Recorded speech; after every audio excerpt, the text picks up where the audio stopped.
January 21st meeting of the Camden Select Board. Welcome, and welcome to those of you who are watching us online. Our meetings are streamed at youtube.com/Town of Camden, Maine. And if you wish to participate remotely through Zoom, please go to the website and click on the Zoom link and we will acknowledge you. Raise your hand if you have a comment on anything that we're discussing, and we will do our best to pay attention to that screen and include you in the discussion. So first item is public comment on non-agenda items. Is anyone here from the public to comment on a non-agenda item? Seeing none, we'll move on to the approval of the select board minutes from January 7th, which are included in the packet. Any comments, corrections, deletions, edits? Yeah, one small thing under select board reports. She also commented on, for the McKellar portion, she also commented on improving transparency from the Codes and Development Office by ensuring that shoreline project applications are shared with Conservation Commission and other relevant committees. I just, the transparency part, wasn't inferring that the Codes Office wasn't being transparent, just in order to get wider public awareness or input, I think would be, I'd like that to be substituted, and then a reference to the NERPA applications, the Natural Resources Protection Act. I wasn't trying to say that, like, let's improve transparency in the Codes Office. It was just to have them forward those. And I think there was one other thing. Does anybody else have anything? I don't. Nope. I'll make a motion to approve the select board minutes from the previous meeting, given Allison's slight supplanting of the information for the transparency portion. Second. All those in favor? Any further questions or discussion? No? All those in favor? 4-0-0. Thank you so much. On to the consent agenda. The is for the renewal of the victualler license for Albatross at 115 Elm Street for, Guess we just need do we need to vote on that or no? I think it passes without Yeah. objection. Okay, so we will sign that license when we're finished there. Select board reports. Has anyone got anything they'd like to report? Sure. Well, Allison and I met with the McGonagall Watershed group last week, and we're taking a look specifically at the dam policy that we have. Lake level policy, yeah.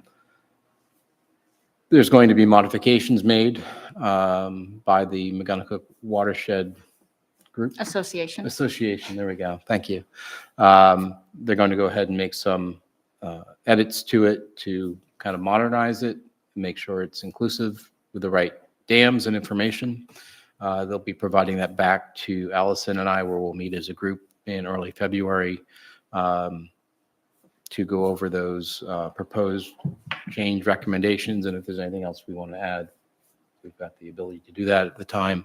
Again, the aim is to make sure that the dam management policy is and procedures are, effective and work and modernized and do what they're supposed to do, which is make sure that the water levels are at the right water levels that people expect, and what are the rules around that type of thing. So it's good that, there's a couple of really good interested folks from that association to, make some edits. We'll take a look and add pieces if we need to, and then it'll come to the select board eventually. So Great. Chris, this Great, was, thank you you. met with the McGonagall Watershed Association, but this isn't meeting with any Lincolnville contingent. Well, actually, it is people that represent the McGonagall Watershed Association represents um, people that live on the lake. So natively, that includes the river people, people who have lived between the Sawyer Dam and the east-west dams, as well as people who live on the lake. And they would describe it as sort of the entire watershed, which encompasses portions of the town of Hope, a tiny bit of Searsmont, Lincolnville, Camden, So Norton Pond and Moody Love and Pond, and Cellar. really, and yeah. they've really expanded their mission over the years, which is not, there was a time when it was a little bit more lake property owner focused, and they really expanded to say, we're a group that is looking out for the health of the entire watershed and trying to get membership from, some of their members don't live on, don't have waterfront property, but the idea is that everybody benefits from access to these recreational assets, and that the water quality and, one of these little streams or tributaries or just land use planning, all of that impacts it. So it's like any watershed association. But I guess it was a couple years ago when we were talking about the dam advisory committee and figuring out how to let it be, it's, the dams belong to Camden. And so there's a feeling that Camden has like a larger stake, but then also how do we incorporate input from the rest of the watershed? And do you do it by saying, there's 2 people from Lincolnville and then 1 person from the Watershed Association and 2 people from Camden. And, it's historically a lot of, Camden Select Board members, kind of in the same way that we do it, like so-and-so can take it and so-and-so can take it. And a few years ago when we talked about this with the Watershed Association, it was like, okay, well, they could sort of be the voice in some ways from the larger watershed, and they can help identify the people that would be able to bring the most expertise. And so obviously it's the executive director of the McGonagall Watershed Association who is taking input from, large numbers of people all the time.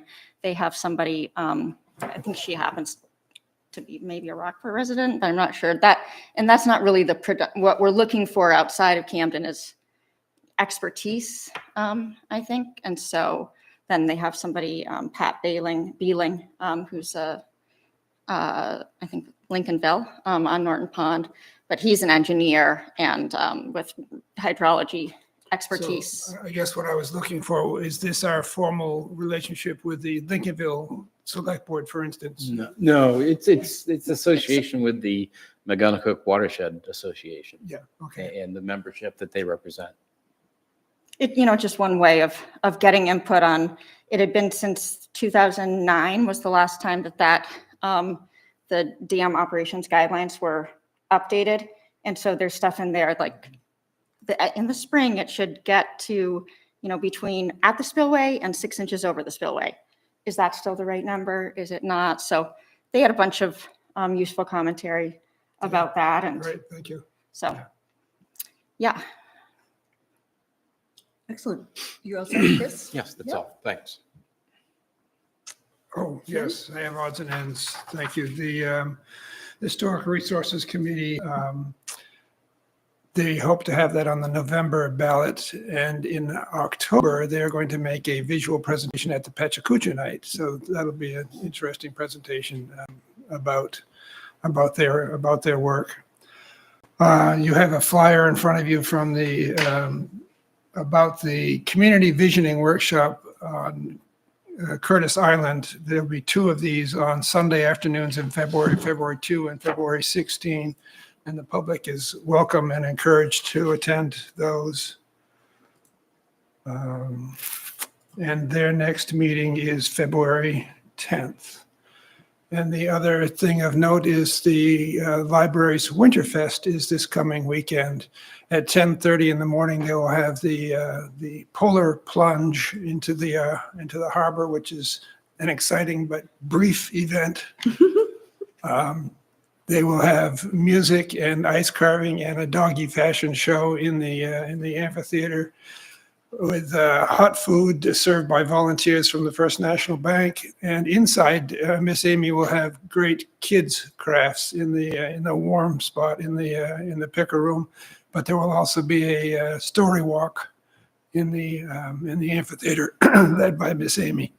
And the weather looks ideal. That is not quite freezing. If it's above freezing, the ice melts.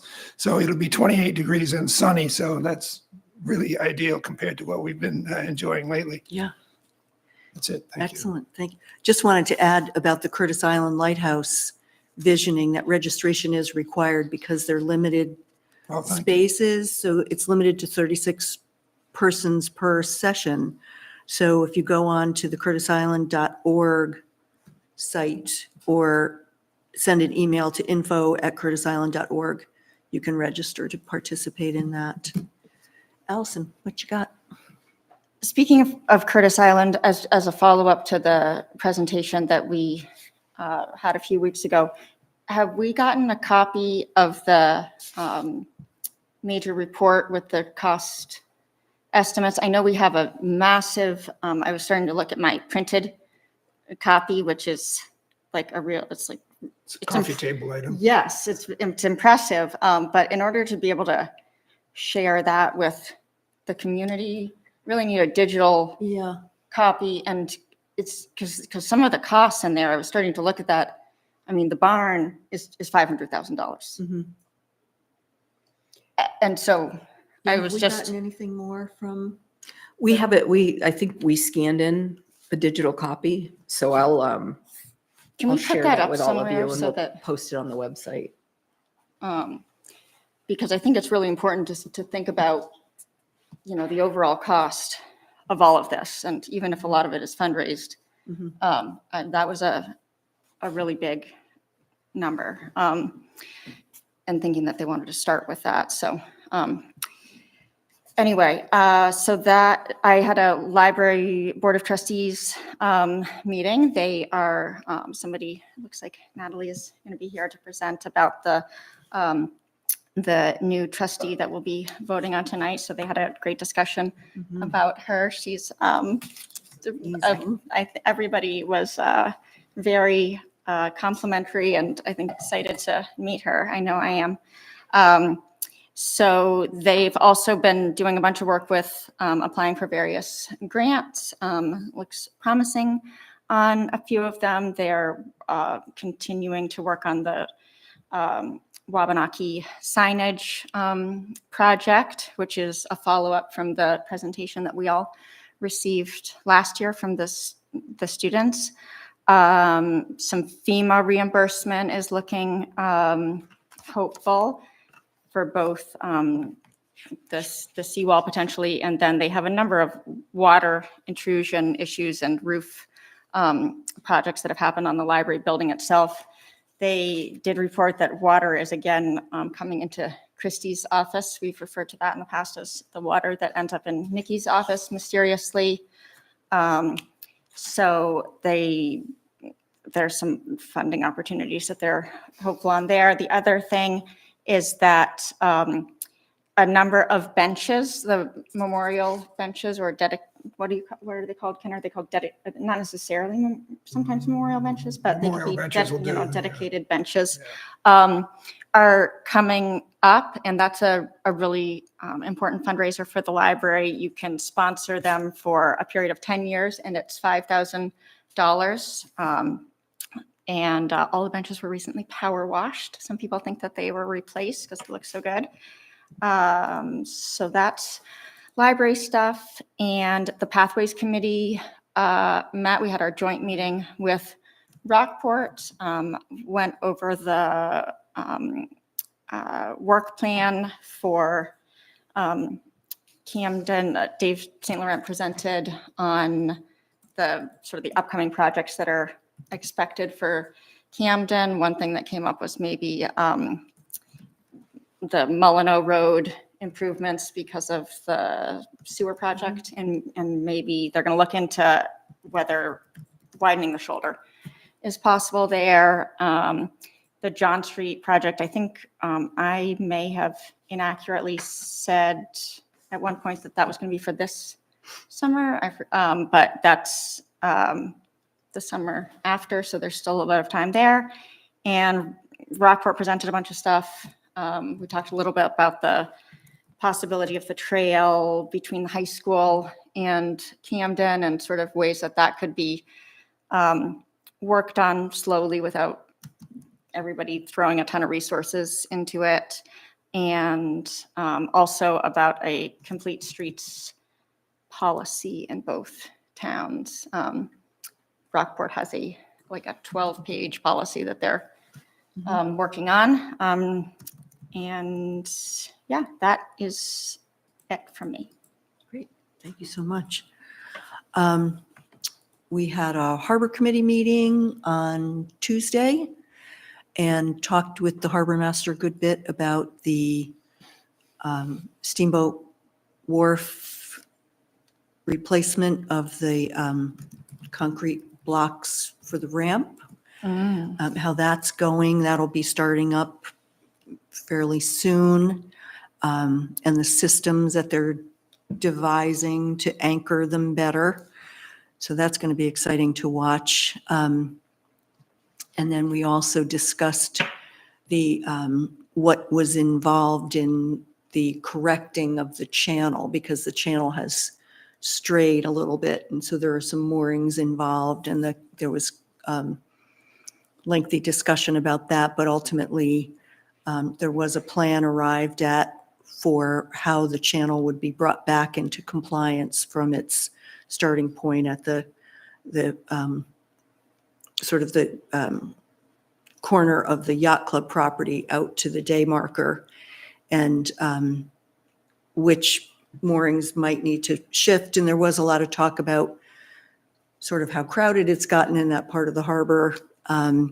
But Steve seemed to feel that the necessary changes were possible and could be started up fairly soon, and especially as the spring season and replacement of moorings was starting to happen in the harbor.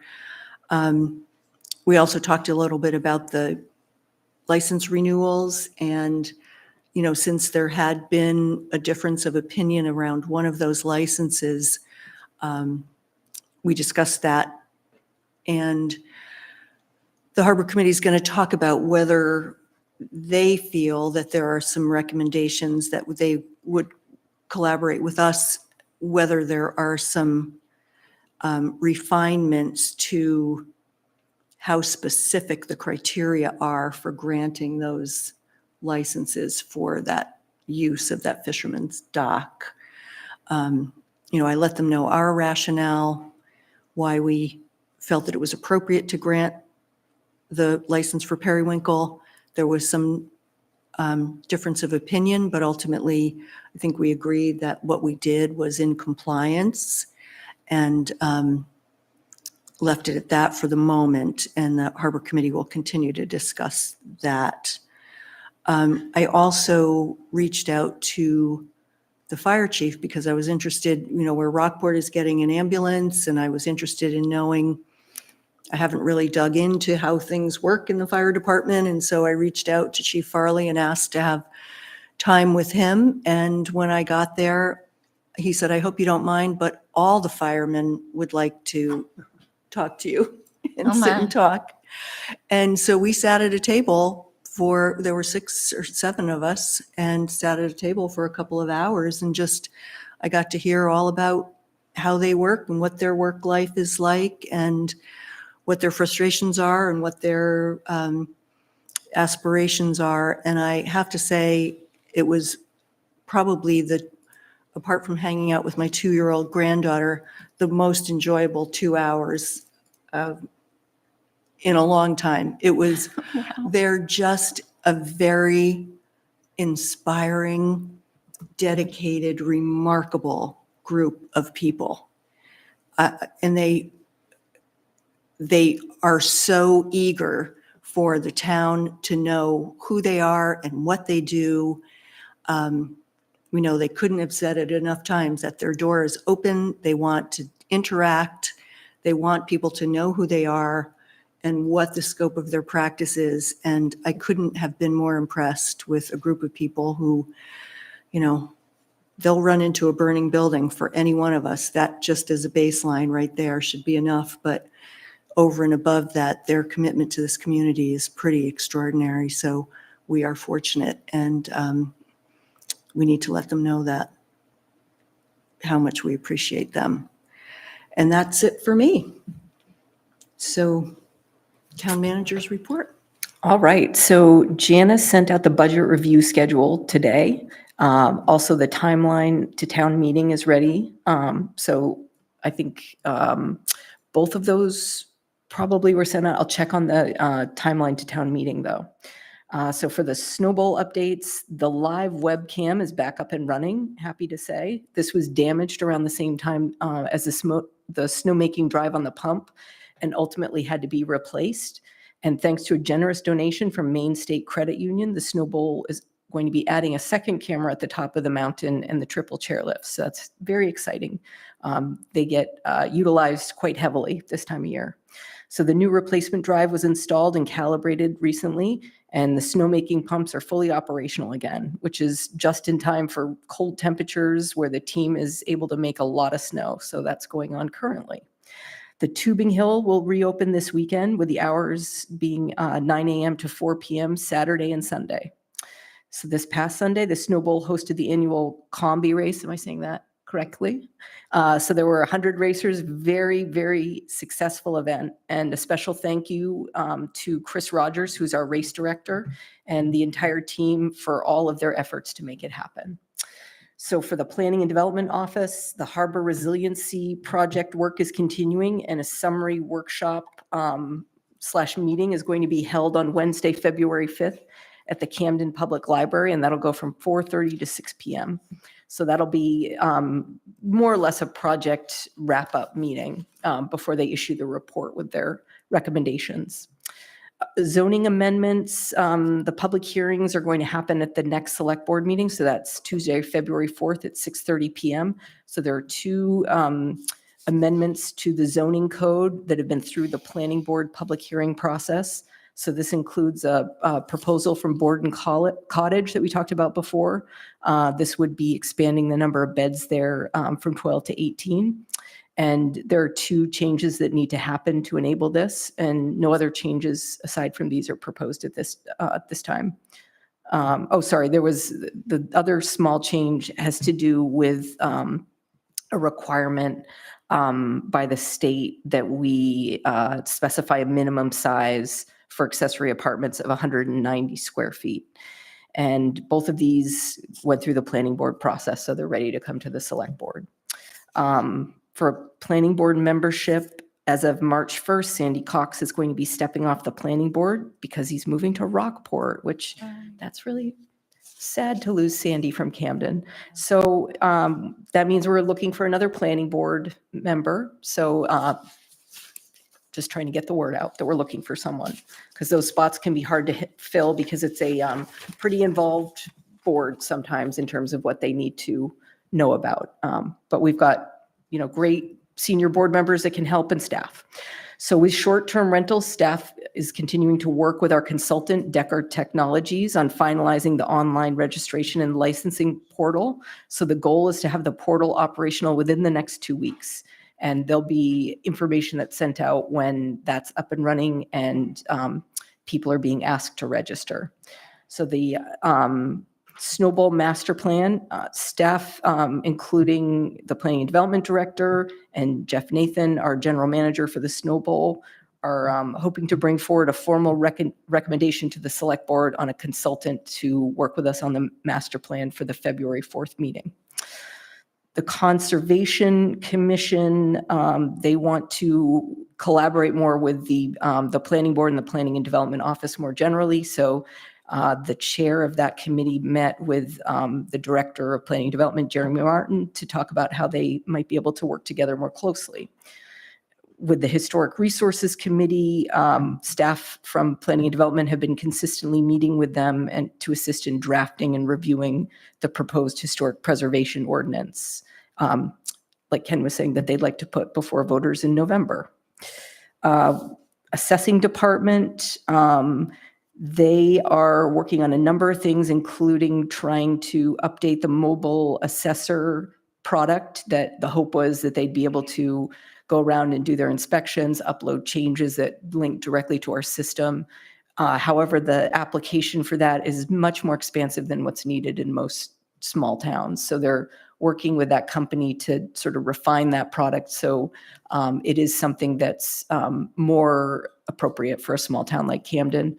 Really great that we have the assessor that's sort of the go-to for that sort of stuff. He's kind of on the front lines when you have software companies that are developing this sort of stuff and trying to figure out how do we fill that smaller town market. So it's almost like a service Carrie's providing to give them that feedback.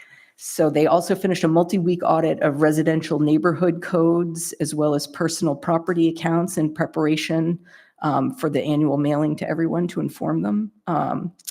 They updated the TIF report to better analyze properties within the TIF district. They also looked at Lake City and found some more paper roads within that old subdivision that hadn't been accepted, and they were able to remove them from the property map. Staff attended a taxation committee orientation meeting, so that's the legislature's taxation committee. They're going to keep involved in that because a lot of the work that Carrie Leishman is doing as a member of Maine Municipal Association's Legislative Policy Committee has to do with tax reform, specifically property tax reform. They're also dealing with a really interesting resiliency issue, a sea level rise issue on a particular property that's more susceptible than most to sea level rise and considered experience damage as a result of last year's storm. So it's sort of, a test case in how they deal with that from an assessing standpoint. So on to toboggan championships. So the long stretch of cold weather, it's going to be excellent for the 34th annual U.S. National Toboggan Championships. So the cold is doing its magic to make sure Hosmer Pond is going to be nice and solid. And the snow that we got is really going to help with making sure that people aren't just like rocketing onto this beautiful glassy surface and going all the way to the other side. So as a reminder, the select board, you need to pick your team to race against Rockport.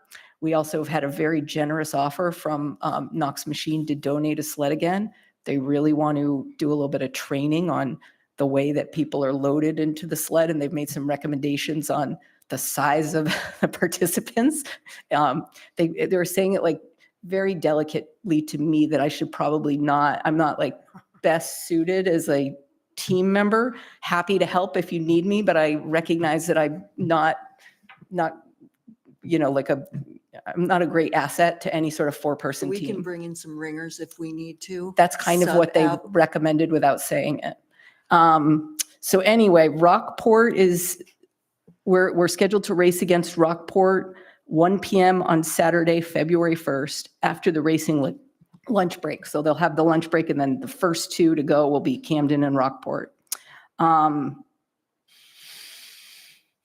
Yeah, so that's all I'm going to say about that. So think about a team. I can help bring in some additional supplemental team members, and hopefully we'll be successful this year. Holly's also currently working with a group that's offered to live stream the races Saturday and Sunday. So she's has a logistics meeting with them tomorrow and hopes to make a formal announcement on Thursday. So live streaming of Toboggan Nationals is often requested. I guess there's a lot of people that want to, sit in the comfort of their own home and watch people hurtling down the chute. So it's really exciting that we're this close to making it possible for this year and hopefully in future years. So the website is called streamstate.tv.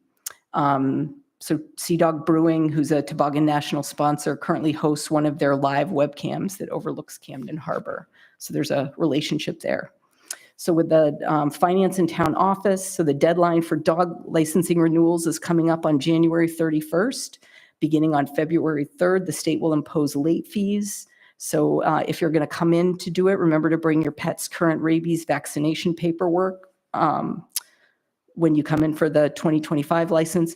The town, however, is on the state online renewal, so you have that as an Oh. option as well.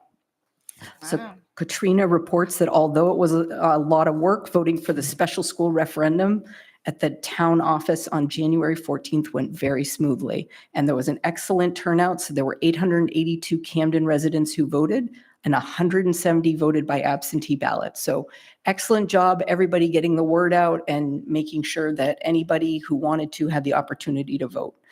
And work is already underway to prepare for June town meeting. So we have got the timeline that's ready. And that's going to be a secret ballot election on Tuesday, January 10th. So that's, sorry, I said January, June 10th, not January. And that's it. Excellent. Thank you so much. Are we going to get a team together? Are you going to be on the toboggan?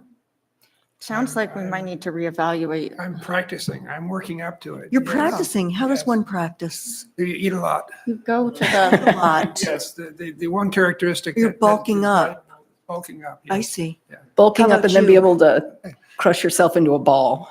Do you want to be on the toboggan? well, I think that the right thing to do would be to reach out to the former champions and Oh, see what, because I hear what Audra's saying. It used to be like, it was just the select boards and Camden had this point of pride where all of our select board members, or at least 4, were participating and we were winning against Rockport back then too but I think the stakes have gone up and everybody's, I believe, needs to- I believe last year we only lost by .002. Oh. Granted, we were you the- on the toboggan last year? He was. Yes. Okay, and do you intend to be on it this year? I intend, since I meet the criteria they're looking for. do you? I don't know. We can talk about Well, that maybe we should ask offline, them what they're what that looking criteria for. is. It's a matter of weight. I see. And I think they want, well, anyway, I think somebody should Are we reach out. and- 5? We have 5 spaces or 4? It's a 4-man team. 4-person. 4-person team. Okay, I think we'll take this up. Yes. Yep. I don't think we need to belabor the meeting for it. Okay, no, not at all. All right, moving right along. Action items. The first one is consideration of appointment of Cynthia Stanchoff as a regular member to the Camden Conservation Commission. And we do have, She's been great. She's been coming to some of the meetings. Yeah. And she has a I would long and deep history in recommend that activism. we approve her. Is that a motion? And That's yes. a motion. So I'll moved. second it. Yeah. Any further discussion? All those in favor? Excellent. The second one is confirmation of appointment to the Library Board of Trustees. And I believe we have, One quick question. Was Audra, I know we talked about the sled, but was that the end of the report? Yes. Okay, sorry. Yeah. sorry. It was, yeah. Okay. Please, Just wanted to make sure. thank you. I am Natalie Travia. I am a trustee at the library. It's nice to meet those of you I haven't met before. So we just came today to bring you a name for, that we have nominated to the trustees. Her name is Jana Moore Lone, and she has a broad and really impressive CV. Her application is in your meeting materials. She's now a resident of Camden, has been coming to Camden for a number of years. She has a PhD in philosophy from George Washington University, from the University of Washington, and a law degree from George Washington University. And she's an author of quite a number of books and articles. And there's some media material out there where she's been interviewed by a number of places as well. So in addition to having served on a number of boards and having some really nice board experience with nonprofits, she's also a founder and current director of an organization called Plato, which is Philosophy, Learning, and Teaching Organization. And that's an organization that even some of our local schools are familiar with. And it is an organization that helps bring sort of philosophy into the lives of children, philosophy and ethics, engaging them in questioning and reasoning and communicating. And so we really felt that that Dr. Lone's experience and background really would lend really well to the library. We think that she'll bring a really interesting perspective on the work that we do at the library and the work that we do for the community. So we've come to request that you confirm her as a trustee for the library. Outstanding. Thank you so much. It is a remarkable CV reading through it. Yeah. Like, oh my, it Yeah. goes on and on, really. Can I have a motion? I would move that we appoint Jonna Moore-Lone as a trustee to the library, on the library board of trustees. Yes. Second? Any Second. more discussion? All those in favor? That was an easy one. That was an Thank easy you one. so Thank you much very for much. coming forward. I really appreciate it. Okay, our third action item is a request for funding for maintenance of Lake City Floats property at 107 Hope Road. And I see we have Lake City here to present. Yeah, so just a little background for those of you who don't know, I'm A.B. Winkelhofer, my husband Toby. We bought we bought the property from Monroe and Goodwin about 5 years ago. And it's the property across from where all the floats are stored in the winter and then everybody parks in the summer. So the previous owners had given the town a lease to be able to use it from, I think it's Memorial Day, Labor Day, basically.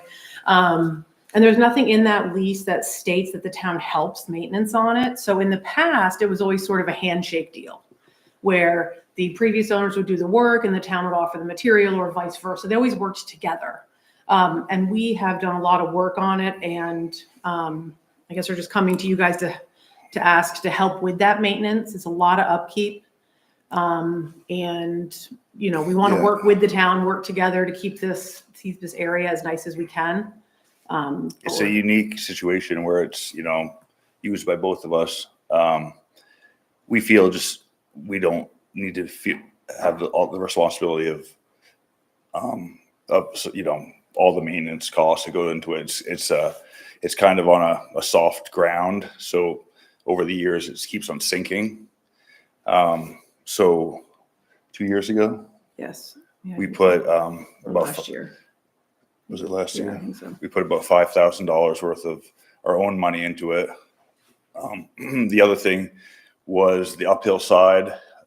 There used to be there was an ice dam issue that the state had. The water would run down and hit a driveway and kind of go around it.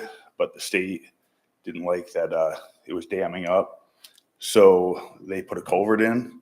So now the water comes straight down, right, hits the property. And before we got that six inches of rain,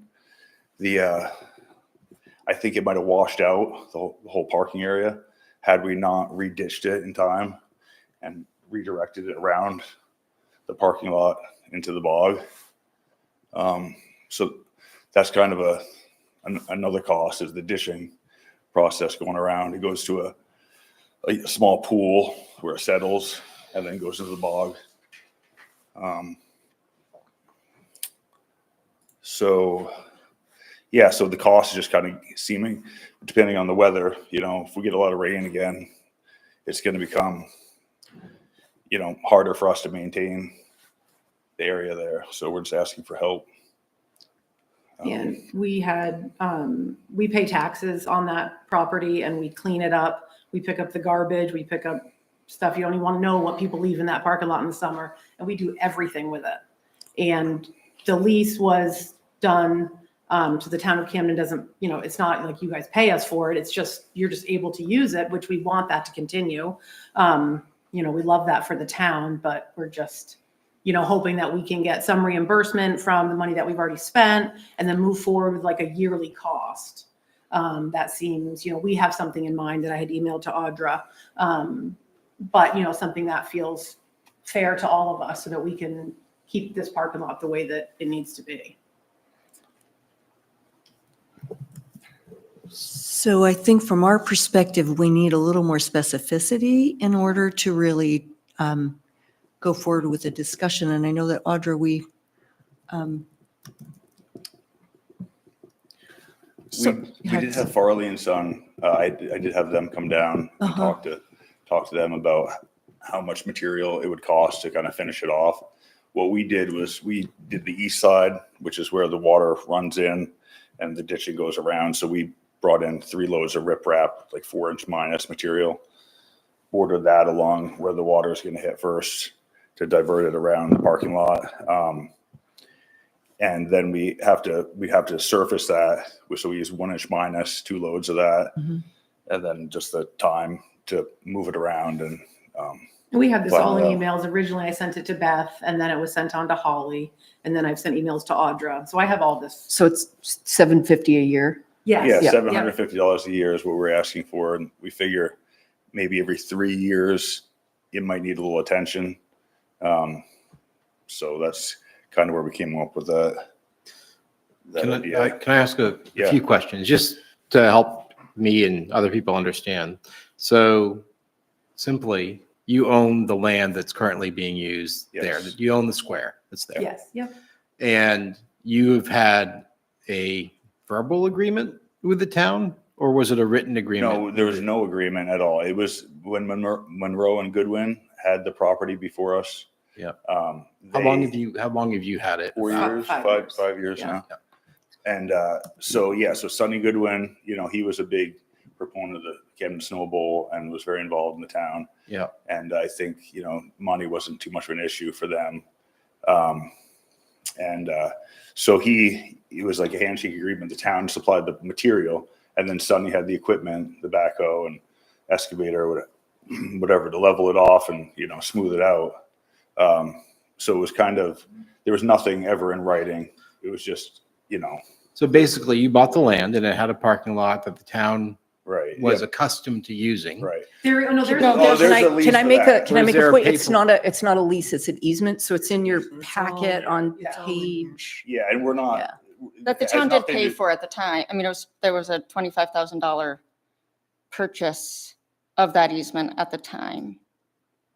Okay. There was a special town meeting. I didn't know I didn't see- that, yeah. Janice had sent me, Yeah, That- that's in the packet too. I can't, I remember seeing it before, but so there was a cost. The town, every time we acquire property, has to hold a special town meeting, and it was long before I was paying attention. But, so- 2006. Oh, yeah, well. So Yeah, that- so when we bought the property, it came with that 2009. easement. And what didn't come with the easement was the help of the town, which is what the old owners used to get. Do you have any records of what was done in the past? Because here it just says that the town has the right to maintain and improve it and do different things if we wanted to. Is there anything that kind of shows historically what had to go into that and what? I mean, I'd have to talk to some old Yeah, I timers to don't try to really figure it know out, but honestly, anything I mean, specifically. things were handshake deals. It wasn't like this back then. Or just like any record that the town was doing something, was contributing or? Not that I No, Sonny's passed away and he would be the one to, mean, maybe I know. can reach out to his daughter, but I mean, to find any, yeah, I mean, I can try. But you feel like there was help from the town that I know there stopped? was- we know there was town. help from the town, Yes. but I mean, it's And it all, used to go through the Parks and Rec. So this was all through Parks and Rec, which is why we originally had reached out to Beth, who then gave it on to Holly, who then gave it on to Audra. So usually it was Parks and Rec. Well, Parks and Rec is in charge of that whole area over there. Right. It's not the town, it's not this department, whatever, this department. Oh, So- no, I mean, Parks and Rec is part of the town. right. Well, obviously. Yeah, yeah. This isn't like a separate department of, I understand that, Allison, but I'm just saying Parks and Rec is in charge of it, that area over there. So Right. that's why we reached out to them, because that's oh, what we were I'm, told to reach out to. yeah. So it would maybe be somebody that used to be part of Parks and Rec that we could try to ask. I'm just trying to figure out, because there are requests sort of like this that come on a regular basis. And just trying to establish some precedent for, what has needed to be done, how we decide. We get into But arguing. what we're saying is you're not going to find any record of anything. I mean, please go and dig and try to. Yeah. but- I'm not, yeah, And I don't think you really run into this very often. I think it's a pretty special case where the town, is like, basically leasing property, leasing this, it's our property, but you guys use it. I mean, does And that happen a so, lot? and the wear and tear of, I'm just trying to get a sense for what, because it's not a parking lot that's super, it's like a grass parking lot. There's no, Just gravel. there's no Gravel. Yeah. Yeah. In simple terms, Audra, is there a termination or term for this easement, or is this a in perpetuity sort of No, easement? it was purchased by the town in fee. So like the town paid for the, The Yeah. town paid the prior owner for this. yes. And so essentially that prior owner got money to help maintain it and do whatever over time. I mean, that's what but that is always then just attached to the property. So Yes. this is by Yeah. easement, essentially town property. Is that right? Yeah, and there's a clause in here, the duration shall Yeah, be right. perpetual, contingent upon the Yeah. beneficiary's Memorial compliance Day with the into Labor agreements. Day. And Yeah, then and they get it's- to, they operate a business that is, it works out beneficially for Yeah. Both. for I guess- Both the parties, yeah. it would be helpful to just kind of see it, because I don't know what you gave. We have some things in our packet. It's like the easement, the official documents, but something to say, this is what needs to happen. This is what happens when it doesn't get done. I guess I assume it gets muddy. Is there anything that you? No, what's gonna happen is if we get a substantial amount of rain, it's not maintained. Like if I hadn't have re-ditched it, then that water would have run across it and you would have lost the parking area. It would have brought all that gravel into the bog. What kind So of is there permitting is there any Down to responsibility? what? Is there any responsibility put to the town in this easement for maintaining a property that they're leasing? I don't know. No. No. So there's no, so the town got the benefit of, we get this land and there's no legal requirement to maintain it. But then the town uses it because we see the floats out there. and No, hanging out. the floats are, that's their Floats business, are is our the float. business. That's, Oh, that- yeah, yours. Lake City Okay. Floats is our business, yeah. So the town uses it when everyone parks there. We use it In the in summer. the off season. Town uses it for the boats and the boat launch. It's just unfortunate for you guys, you didn't get the benefit of the $25,000 easement fee. That Right, went it to the was prior owner. attached to the deed. It's pertinent to the deed. And, that $25,000, in so that's 2000. just indefinite for you guys don't have to do any maintenance to it. That's what I'm trying to Well, that's discern what here we're with, trying to with figure what's out in too. the, Yeah. what's in there for writing, not saying it's not the right thing to do, but I'm just trying to at least establish the baseline so people understand who are also listening. Yeah, Do we- do you want me What's to, do really you want in me to here? read out the section about improvements? Would that be helpful? Well, maybe. Okay. That would be helpful that people understand what it is in writing that are the responsibilities and accountabilities that are there, because that's at least the start point. And then from there, understanding how it's getting used and All right, so what this help is needed. Okay, so this is the section on improvements. So it's 5.1 and it's in the document. It's like a purchase and sale agreement that accompanied the easement. Yep. Improvements, the grantee, which is the town. Grantee is us. The grantee is I always us. get confused about that. Good. May install such utilities, lighting, gates, fencing, signs, and portable toilet facilities as may be necessary for the use of the easement area for parking purposes, provided that such structures installed by grantee may not restrict access by grantor over easement area for transportation of docks and floats measuring 12 feet by 16 feet from land of grantor to Route 105. During the summer easement time period, the grantors, their heirs and assigns may use the easement area for vehicular and pedestrian ingress and egress to other land of the grantors and for the transport of docks and floats across the easement area. Any temporary toilet facilities for use by the general public placed upon the easement area by the grantee or its agents shall be regularly serviced and maintained by the grantee or its agents at the grantee's expense. The What was that last grantors, piece there? Any service or Any- whatever? yeah, that was all about toilets. Any Only temporary toilets, toilet okay. facilities for That's it. use by the general public. They were very Yeah, it's concerned just about all the about the toilets. then. toilets, Yeah. but not about the parking lot Yeah. itself.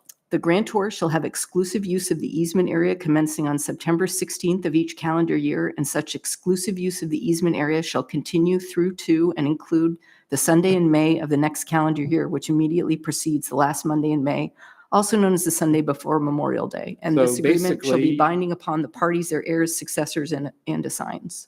So there's nothing in there that says the town has a responsibility to maintain the parking lot. It didn't No, say, not except in for the like agreements or the toilets. easements. Nothing in there about that. And are there any other instances in town where we have easements where we help people maintain their land?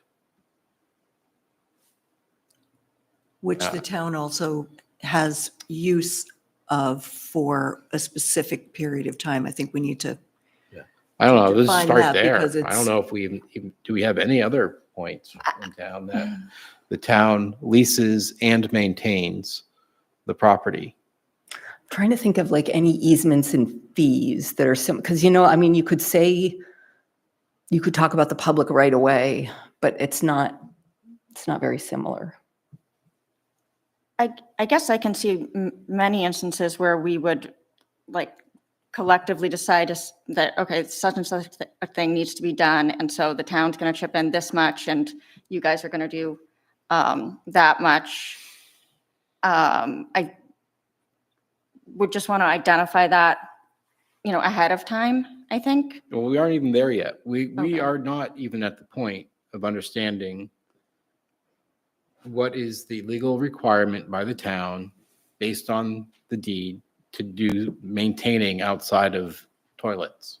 I think there is no requirement. There's not, And I actually yeah. wonder why we don't put the porta potty over there, because, but. Whatever. I'm reading I mean, this. But reading that's- through it, if we assume that there is a public good to our having the access to this, then we decide whether or not we feel we have a responsibility because it is used by many, by everybody who drops off their boat and then parks their trailer. I've used it countless times. So we would be going above and beyond the specific language of the agreements and making a decision that we would participate in this, Well, whether I it's think it's whether we need retroactive it or in advance. We need any improvements that go beyond what they would already be doing Right. is part of it. I mean, you guys have to if the whole thing washes out, and I don't know that much about that situation, but that there's a certain amount of maintenance that you guys have to do no matter what to have a loader and floats and, driving It's over yeah, that, right? it's- I mean, it's kind of the same amount of maintenance that would for someone to be able to park there, with their boat. I mean, if you have right, which I think is why it worked out well for the town, that this was already happening. There was already a business there that was using that area for the float storage. And so we were able to sort of piggyback off of what was already. It was What's just, that? It was just location is why it worked out. So Right. I'm just thinking about, again, taking it somewhat to depersonalize it, to say, okay, we've got a space that the town has an easement on. Are there any other, in other words, in setting the precedent, make sure it's not like a slippery slope. It's like, oh, shoot, come and maintain my stuff too, because of whatever. If this is really a single instance where we lease, we have an easement for that piece. I mean, I know CMP, for example, I live on a private road and we have an easement for CMP and they come down and they cut the trees that they need to cut. That's what they do. They maintain it. It's the way it But is. Sagamore Farm Road But- is the reverse a little bit, but people would like us to maintain that, for instance, It's- and we don't necessarily need it maintained, but people from the public do use it, and so there is a little bit of a, But is that land owned by the town? yes. That's different then. So this is land owned by someone else that we have an easement on. Do we have any other like this that we then use or Audra says allow she can't people to recall. use? I think I don't what think we Toby did, was saying but- before, this is unique. Yeah, I think, It's unique. yeah, I agree. And so I just wanted to at least establish the baseline of understanding to say, okay, yep, we know looking at this, that this is like probably a single instance. And This is a thing that the town uses for 6 months out of the year, roughly, for allowing people in town who want to use the lake to park their boats and trailers. Great. I would think that we would have some, as a town, some desire to want to maintain a thing that we're leasing in a way, or we at least paid for years ago. Granted, they don't get the benefit of what was paid years ago. And that's kind of the, in a way, kind of the sucky deal. But that's the way. No, it's not, I mean, that was on, that when I purchase a property and it has an easement on it, It's the way it is. encumbered, and that is reflected in the, Yeah, sale so the price. question is, what do we want to do going forward? Do we want to which participate? is why I said, let's just identify what improvements might be necessary and beneficial to the public. But I just don't know what those are. And so I would think it would be helpful to have something written out that explains that, because if we're going to identify work that needs to be done, then, some of the town's purchasing policies and all of that say that it goes out to bid, for instance, or I just don't know, $750 a year is what you guys just said right now. So that wasn't something, that was maybe a little bit Wasn't less than I was included in thinking. Yeah. But it's helped, since we haven't gotten to really look at the totality of, this is the property, this is what happens, it's impossible to act on anything. There might be further improvements that we want to make together. Can I ask a quick question to Toby and Ibby? When you had Gartley and Dorsey come and look at it, did they write up like a little kind of like assessment? I thought that was Farley. We had Did you say? Farley. Oh, Farley. Okay, Yeah, sorry. I thought you Farley. said. Yeah. Gartley I'll say, Dorsey. wow. And they did, or Well, it was Sean. I have it in an email of what Yeah, he said, yeah. but Um, I'm sure we could get him to write yeah, something up. he gave us like how much material basically it would take Like to on an finish annual it off. basis? No, not really. And that's the hard thing to project. It really depends on how much, I guess it's kind of a consistent wear and tear thing, but it's kind of hard to project that. So Yeah, that's why it's we went variable. with, we know that we put the $5,000 into it, and that was reditching, which has to be done every so often, as you know, like on the roads, and so it just fills back in. So you have to reditch every so often, and then just resurfacing once in a while, because what happens now, it's sinking. The bigger stones underneath that were like the base are starting to poke up through, and so like when they kind of keep on coming up through, then it's going to be ruined. Like at that point, you're losing your base, and you're not, keeping a nice flat surface anymore. So it's kind of preventative maintenance. It's like every few years you need to recode it. Is that just something that Public Works maybe some of this could be, this isn't quite as extensive as I was imagining you were asking for. It's not very much. We tried to be as fair as modest as we could about the number. Like so is it Because we just material feel- to it's buy more like- material? It's more like principle. We just feel like why are we, when we're both using it, why are we the only ones contributing?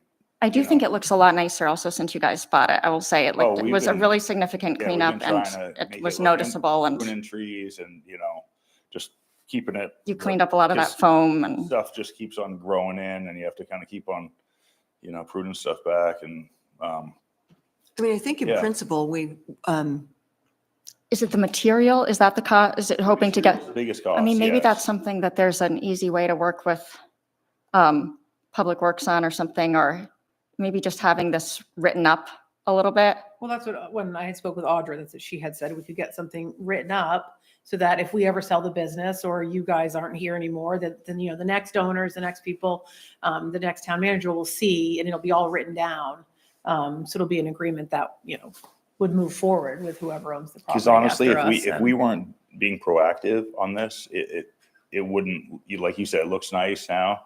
It would have fallen, you guys would have had to probably do something, because it would have washed across the, there would be rivers going through there, and it wouldn't, it was a lot to kind of hold the water back and redirect where it's supposed to go. The ditches had all filled in. The rain would have just come running down the 105 and just come right across and So- dug a trench. So someone would have had to do something. so let me just jump in because I think we're all on the same page where we understand that you've improved the property, you continue to improve the property for the benefit of yourselves and your business. Yes. The town benefits from the work that you do. And, but what we're wanting to see is a more specific proposal as to what, and then something that we could agree on in terms of supporting your maintenance, whether or not there's a role for Public Works to play in that, to offset cost on our side, or, whether it's a reimbursement to you. I think that I mean, we- because we any kind really of need more long-term, specificity in order to be able to decide how to go forward, if it's $750 or if it's $7,500 or somewhere in between. We need something more concrete to work with, but I think that the sense is that you're providing a benefit with the way that you're managing the property, and as is your responsibility through the deed. But it's a benefit to all the users. yeah, I mean, a long-term agreement has to go, much like this went to voters. Anything that binds future select boards or future residents of the town to do something annually goes to voters, which sounds crazy, kind of, but, I mean, it doesn't sound, when you're Sure. talking about that amount of money, it seems a little ridiculous, but.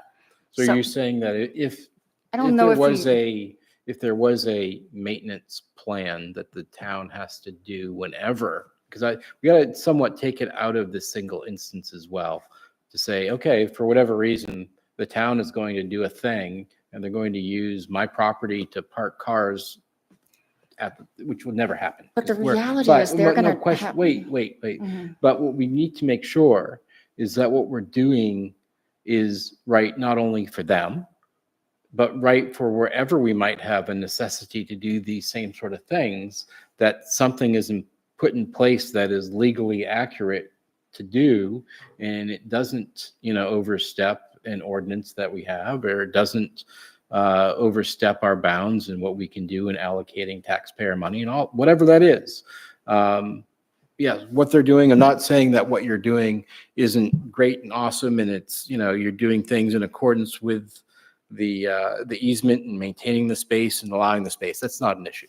You know that you're doing that, and what you've done. But what we also have to do is make sure that we do the right thing for everybody in town. If there's other instances like this in town, that we do the same equitable thing for those other instances, whatever they are, if there are any. And yeah, to your point too, Allison, I think it would be right to understand, well, what's the maintenance budget? Okay, you can expect from the town X amount per year in order to go ahead and maintain that, whatever it is. I don't Maybe the know, town can do it ourselves, I don't know if it's legal or not for the town. I mean, it's legal for CMP to come down with their trucks to go ahead and cut trees on my land because we have an easement. Is it legal for us to use our town resources to work on somebody's private property, even though there's an easement? I It don't says know. it in here that it is. I mean, I'm just thinking that in this case, rather than some big thing that goes to the voters, it might work out that between Toby and Ibby talking with Public Works and figuring out, okay, there's a major need for material, for reclaimed whatever, or they might be able to work something out that's reasonable, that is not going to necessarily be a template for every single other, property in the town that we might use. I mean, this, You know, this not could everybody- be like an area where it is appropriate to do like a revocable agreement. Then it doesn't have to go to the voters for such a small amount of money. And then, we budget for it every year. We build it into the budget. So, it ultimately is, Right, it can be a the budget. funding thing. source is approved.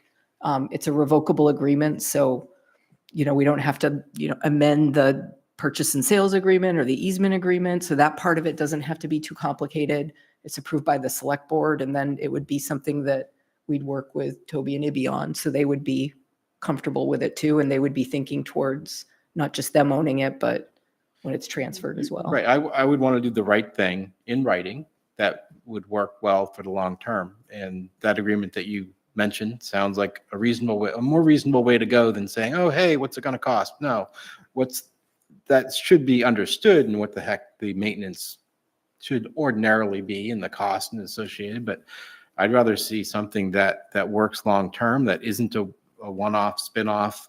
Hey, let's do a smoky room deal. No, I'd rather do, hey, this is the thing. About doing that. But I just want to make sure that we do something that works so that we don't have to talk about it on an annual basis.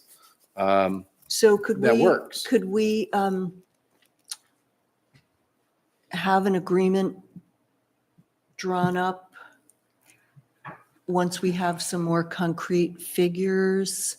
And then we can look at that at a future meeting for Yeah, review? sure. And probably the time to do that would be when the floats are out of there. You're right. I mean, because you guys go on, probably take measurements and, Sure. and then really see what it looks like under there. Right now, the floats are all stacked in the way. Yeah, sure. So if there are any specifics to the proposal, it's floated the idea of $750 a year, basically to pay for $750 worth of gravel. Is that something that we could do in kind, gravel and distribution?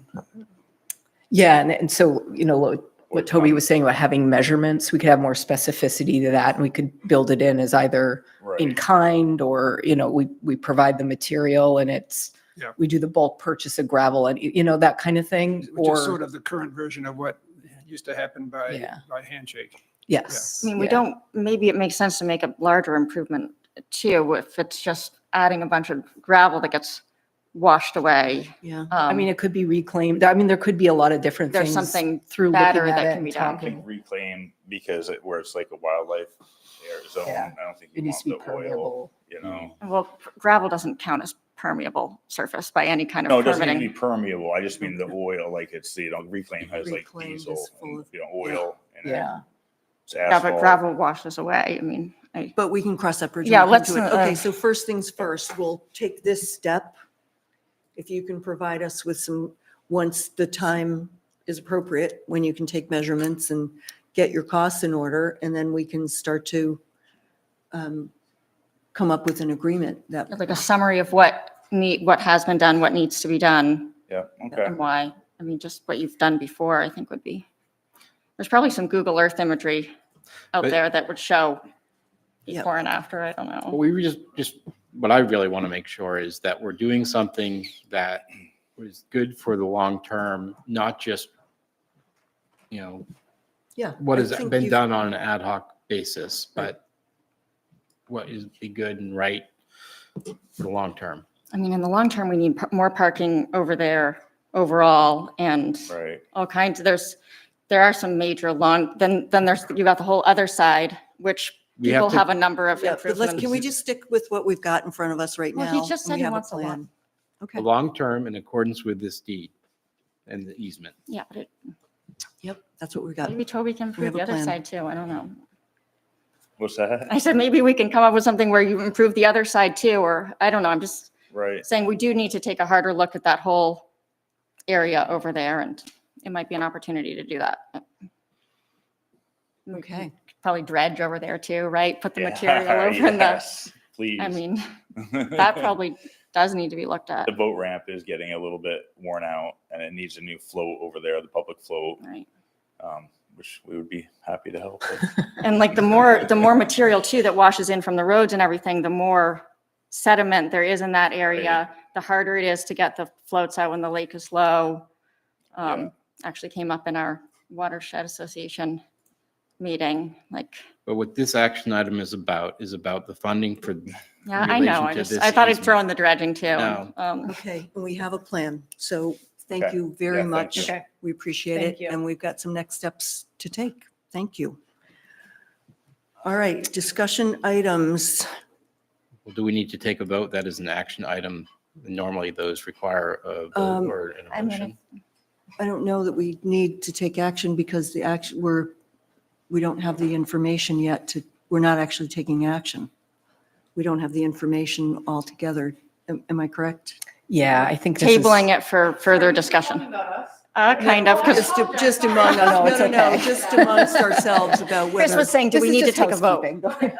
I don't think we need to take a vote Right. today. Yeah, We're no. just Yeah. tabling it for further for future. information, and- Yeah. right? We'll all come Great. back later. Okay, perfect. Thank Thank you. you. Thank you. Thank you.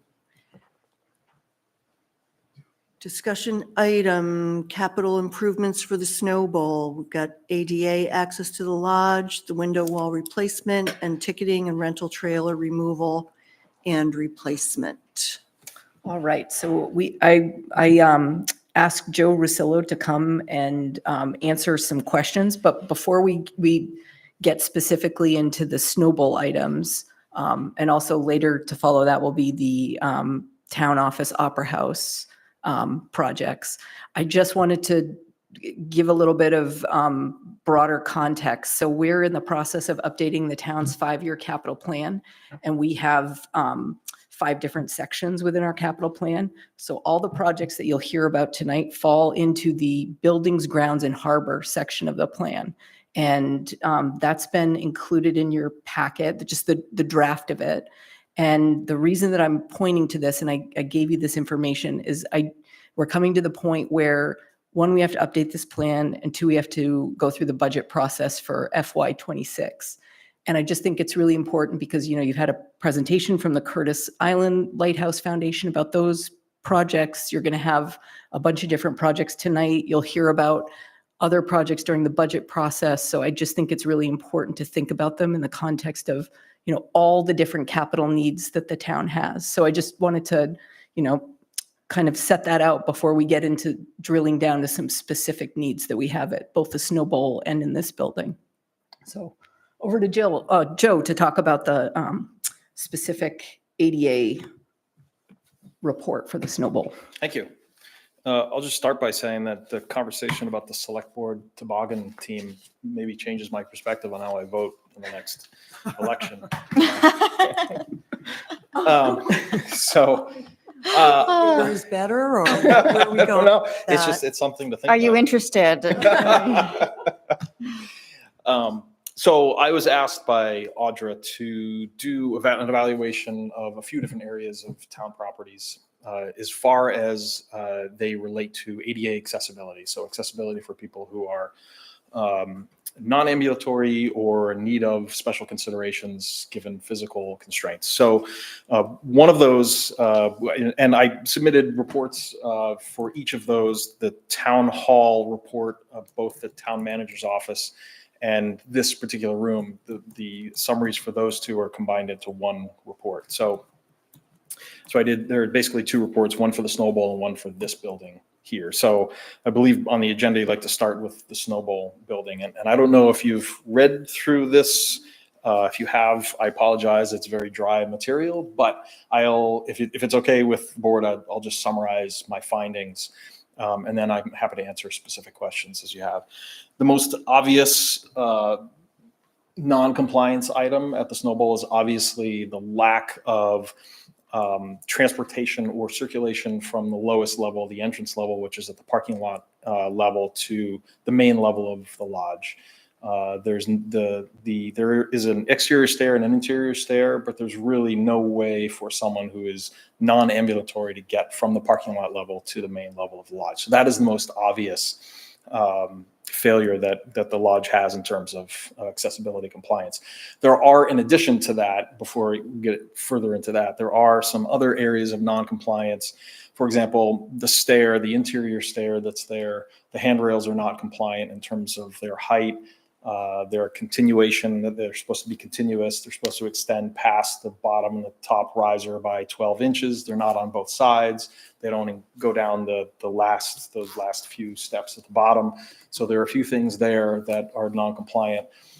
In addition, on the upper level where the exterior deck is, there are stairs and steps that come off of those. Those handrails are not compliant there. There's no ramp that gets someone from that deck down to grade. And then also the step that leads from the interior outside of the main lodge down out to the deck. That distance, that height there is just a bit beyond. It's about 1.5 or 2 inches, which is more than the half inch that the ADA requires for a threshold transition from through a door. So some sort of ramp would have to be built there to accommodate that. So those are all relatively minor non-compliance items in comparison to the main non-compliance item, which is obviously access between the two floors. So I felt that our responsibility in this report was to provide suggestions for all different types of solutions. One solution could be an exterior ramp.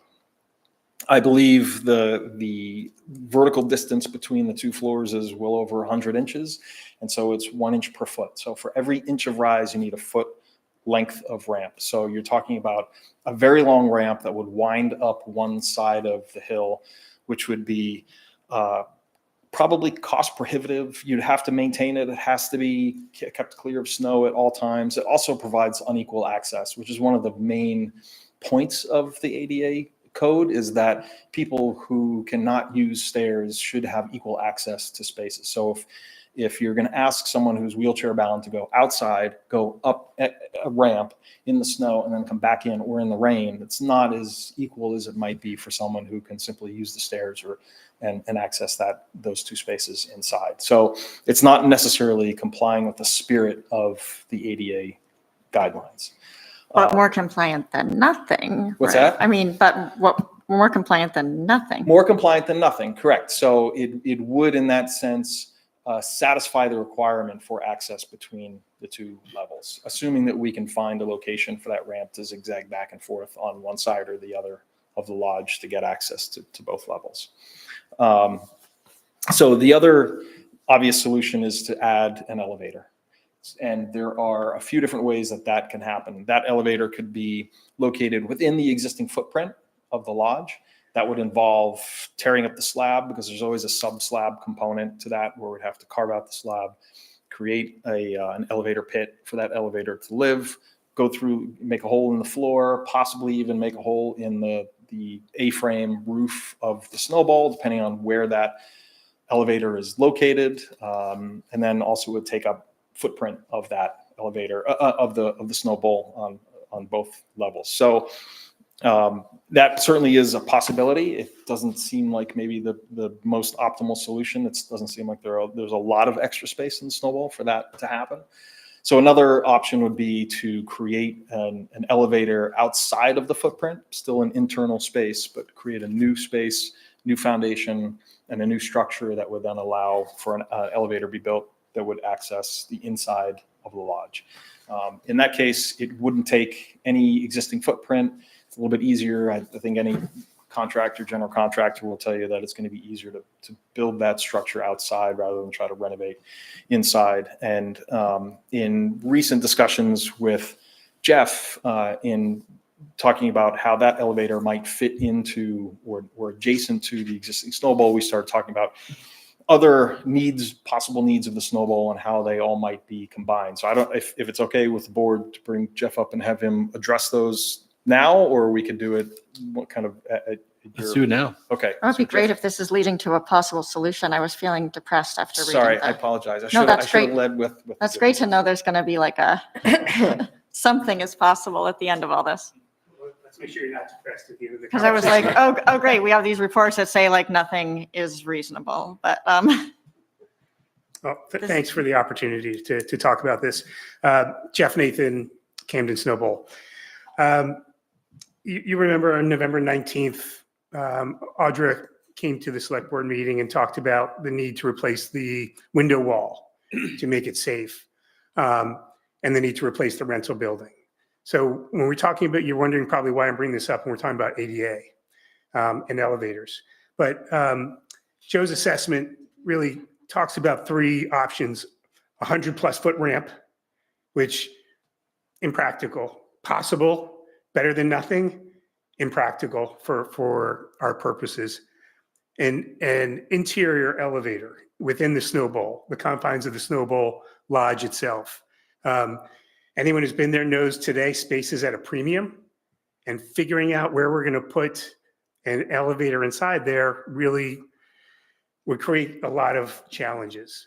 The third option that Joe mentioned was building something outside of the existing footprint. So here's my proposal. What I think we have a unique opportunity to look at all three of the things that I've mentioned so far: the rental building, the window wall, and the ADA compliance holistically. And so what I'm proposing is to remove the existing rental building, which we know has to go, to replace it with a building, a new building that would be dormered into the new lodge. Or excuse me, into the existing lodge, not the new lodge, into the existing lodge, getting ahead of myself here. And that would have a basement that would be at the same level as the parking lot today, similar to the front main entrance to the Snow Bowl. Inside that building, we would add an elevator and a bathroom. By doing that and dormering it into the existing lodge, we now create equal accessibility for somebody who is wheelchair bound. Just to elaborate further, the thought is I would add a second floor on top of the first floor. So you have your basement, your first floor, which would be your ticketing area and your rental area, similar to what exists today. The third floor, I would remove the timing building, which is a separate building which sits out in front of, on the hillside of the Snow Bowl, which is in the middle of the slope, is dangerous because it's an obstruction right in the middle of the slope. And if you were to go to any other ski mountain, what you're going to see is their timing sits up high, where they have a full visibility to the entire slope. Cleans up the lawn, presents a nice option. And then I would move the administrative offices and the programming offices up to that third floor as well. So 2-story building with an elevator inside. And at the same time we're doing that, we would replace the window wall in the front of the building. The window wall we know is, and Joe can speak to this more, but the window wall was made safe through temporary additions by putting additional reinforcement on that window wall in order for us to satisfactorily get through the season in a manner that's safe for the public. But we know that that's temporary. And, you know, I won't speak for Joe, he's sitting right here, but I think he would tell you the same thing, that the fixes we made were absolutely intended to be temporary and will not be sustainable over long periods of time, and that window wall needs to be replaced. So the thought process is, let's look at this, all three of these items holistically. Like this last week, Fire and Ice was here. If you're not familiar with Fire and Ice, the Camden Snow Bowl has had a long and proud relationship with Fire and Ice. It's a Portland firefighters and a program where they bring in burn victims throughout the country that come up to the Snow Bowl and participate in the things that Snow Bowl has to offer, primarily skiing. And to see, unfortunately, they had some very strong firefighters with them. They were able to take people in wheelchairs and move them up to the lodge so that they could at least be there with their fellow participants and have an opportunity to participate in that. And it really struck me. They've been doing that for over a decade, coming to the Snow Bowl, and for over a decade, we haven't had a great way to get them into the lodge and to participate. And when I think about the work that needs to be done here at the Snow Bowl, all of it, and thinking about it holistically, this gives us a great opportunity for once and for all, fix a problem. It's not throwaway. And you may be asking what happens when we get the new lodge. Will the new lodge be ADA compliant? The new lodge will be ADA compliant. There's no shortage of needs for spaces at the Snow Bowl today. And what I don't want to do is put in a new building, a new rental shop, which is desperately needed, without contemplating or considering all of the great benefits that would be there if we were to have add in an elevator. The new building that was just built on the property, I am happy to report that when it is completed in the spring, it will be ADA compliant. The big holdup right now is we need to pave the walkway in the front. But if you were to go to the Snow Bowl today and look at the work that was done in front of the building, if you're facing the building, the right side, you're going to see 2 stairs. The left side, you're going to see was graded at an ADA compliant slope. And in the spring, when we can get pavement again, we'll pave that. We'll put in the appropriate railings. We'll make sure the height is appropriate. So for wheelchairs to be able to get in the doors, and we'll have our first ADA compliant building, full building at the Snow Bowl. I don't want that to be our last. I want our next one to be make the entire Snow Bowl that much more accessible. So I think that's.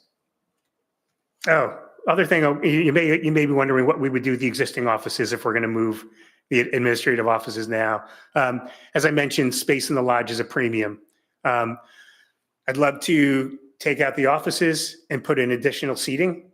If you've been up there into the offices, it's a wonderful view of the slope.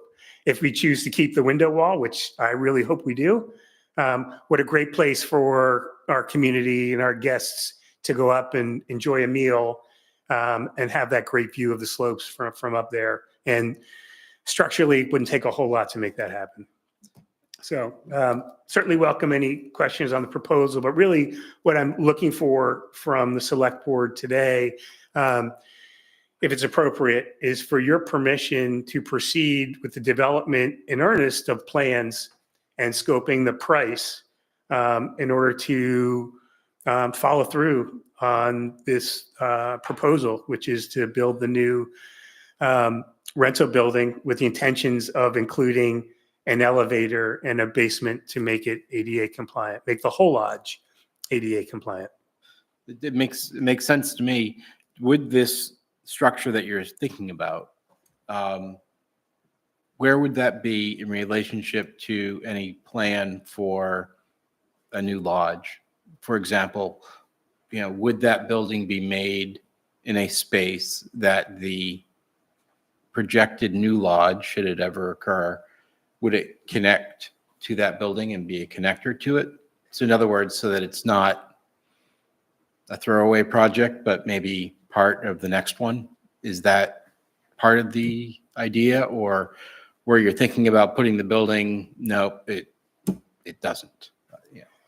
So in my discussions with the foundation about the current proposed building plan for the new lodge, one of the things that we talked about was making sure, at the very least, that there would be an ADA compliant exterior walkway between the new lodge, the proposed lodge, and the existing lodge and rental building. From all the renderings that I've seen, there is plenty of space and will not impact the positioning of where the proposed new lodge would go and the existing footprint of where the current rental building is. There may be some considerations for water drainage that, I'm certainly not an engineer or expert that I need to contemplate, but just based on the location of it and the existing footprint, like that part of it is not a concern. Again, Chris, I don't think there is anything that I'm proposing today that would be throwaway. I think to have 2 options for people who are wheelchair bound to enter into the lodge would be amazing, right? Once hopefully the new lodge is built, it would be great for there to be two options for people where accessibility is a challenge for them. And I expect that an elevator probably makes it better when it comes to, ski patrol. What happens, when someone coming down and gets hurt? Is that a benefit as well? Because of elevator access to what used to be the ski patrol area downstairs, or no? So 100%. We thought about that as well. And ideally, again, love to have an elevator that's large enough to be able to hold a stretcher. Right. Because that then creates a lot more options. Today, when we have an injured patient, what we wind up doing, and it's even a little bit more of a challenge when there's not as much snow, is we take them down in a toboggan on the skier's left side, or if you're looking at the lodge, the right side of the lodge, down into the parking lot. either to, hopefully there's not an ambulance, but if there needs to be an ambulance, to meet an ambulance there, or we pull a stretcher out of the ski patrol room outside, and then we'll load them into a stretcher to take them into the patrol room. So having an option where we could get from the hillside, the top of the lodge, through an elevator down to the lower area would, there's no downside to that for sure. Allison. And my understanding is that even with all of the new lodge plans, it was always also the plan to maintain the existing building. Yes.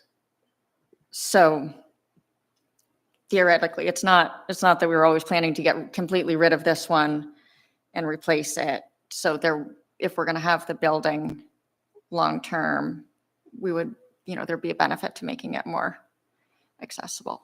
Is that it was always going to be that this was going to be kept, right? All of the plans Okay. that I have seen continue to have the existing lodge in the design with the new lodge. And also like a step further to that. So the site plan that was approved by the planning board when, this project went in front of voters, Right. it included keeping the temporary rental ticketing building. Oh my. So it showed the existing lodge, temporary ticketing rental Optimistic. building, and then the new lodge. So those were all accommodated. All in the name of historic preservation. Skiavi trailer is very historic. So would it be possible to see the, what the anticipated costs were going to, if we knew and I'm forgetting, I guess, that we knew we needed to replace the rental building. I feel like I can remember about that. I mean, the window, I've heard all these things mentioned, but I didn't know we had, It was the November 19th meeting. okay. I'll review that, but I assume that's all correct, and we knew we were going to have to do that. Do we know what the cost of that was going to be as a standalone project? So just, I guess what I'm saying is it would be helpful to know basically, okay, if we do this whole combined thing, how does that compare in cost to sort of the minimum of what we knew we had to do anyway?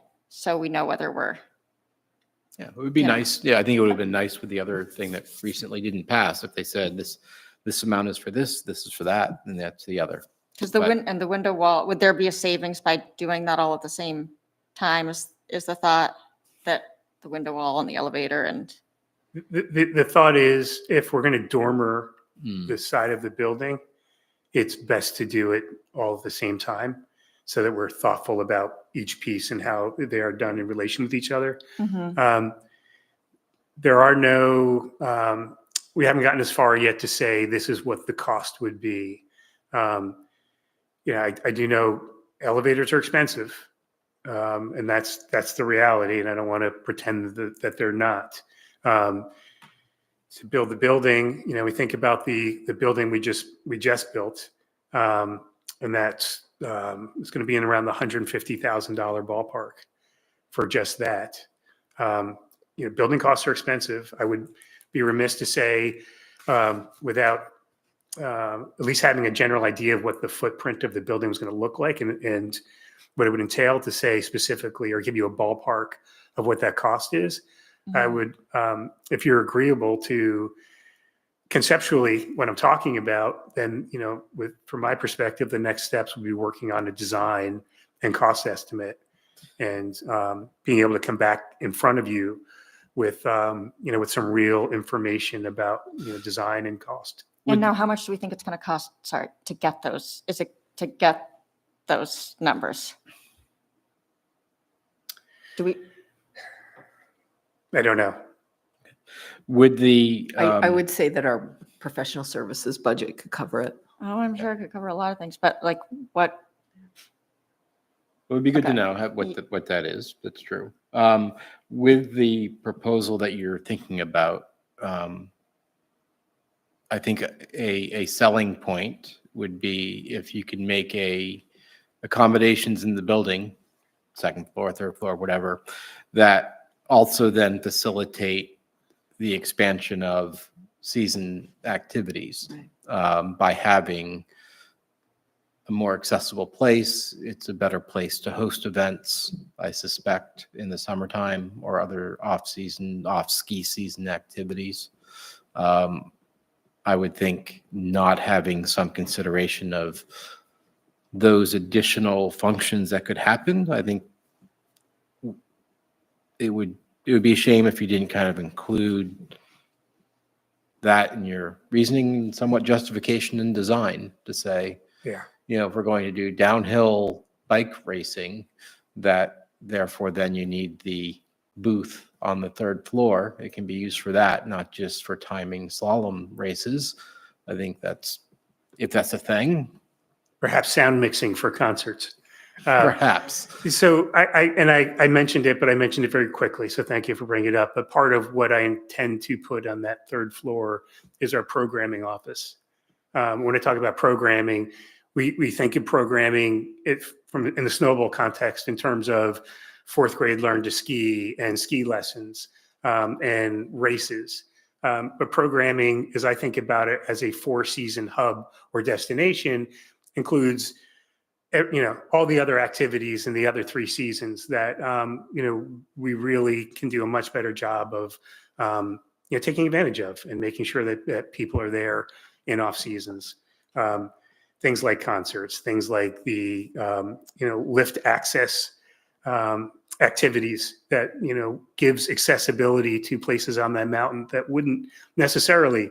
We have lots of people in the community that are non-skiers that would love to get up to the top of that mountain for one reason or another, whether it's stargazing or bird watching or something else. But just to provide that benefit to more people in the community, that's the type of programming that when I think about programming options and opportunities, for me, it's not, let's just talk about winter programming. I've given some more thought to the timing portion of that, but of the building, but really that's the extent of the what we potentially wouldn't be using in all 4 seasons. So it sounds like we've got a budget that would allow you to do some of the next step of this scoping.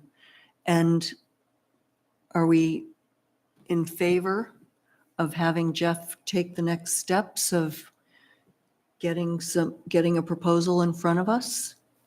Could I follow up with a couple of questions Sure, first? sure. I'm wondering about a timeline, especially with the ADA. Are we under any kind of deadline to accomplish the ADA? I mean, do we have some kind of consent, or are we the drivers behind the timeline for the ADA? Okay. Yeah, we're the drivers behind that.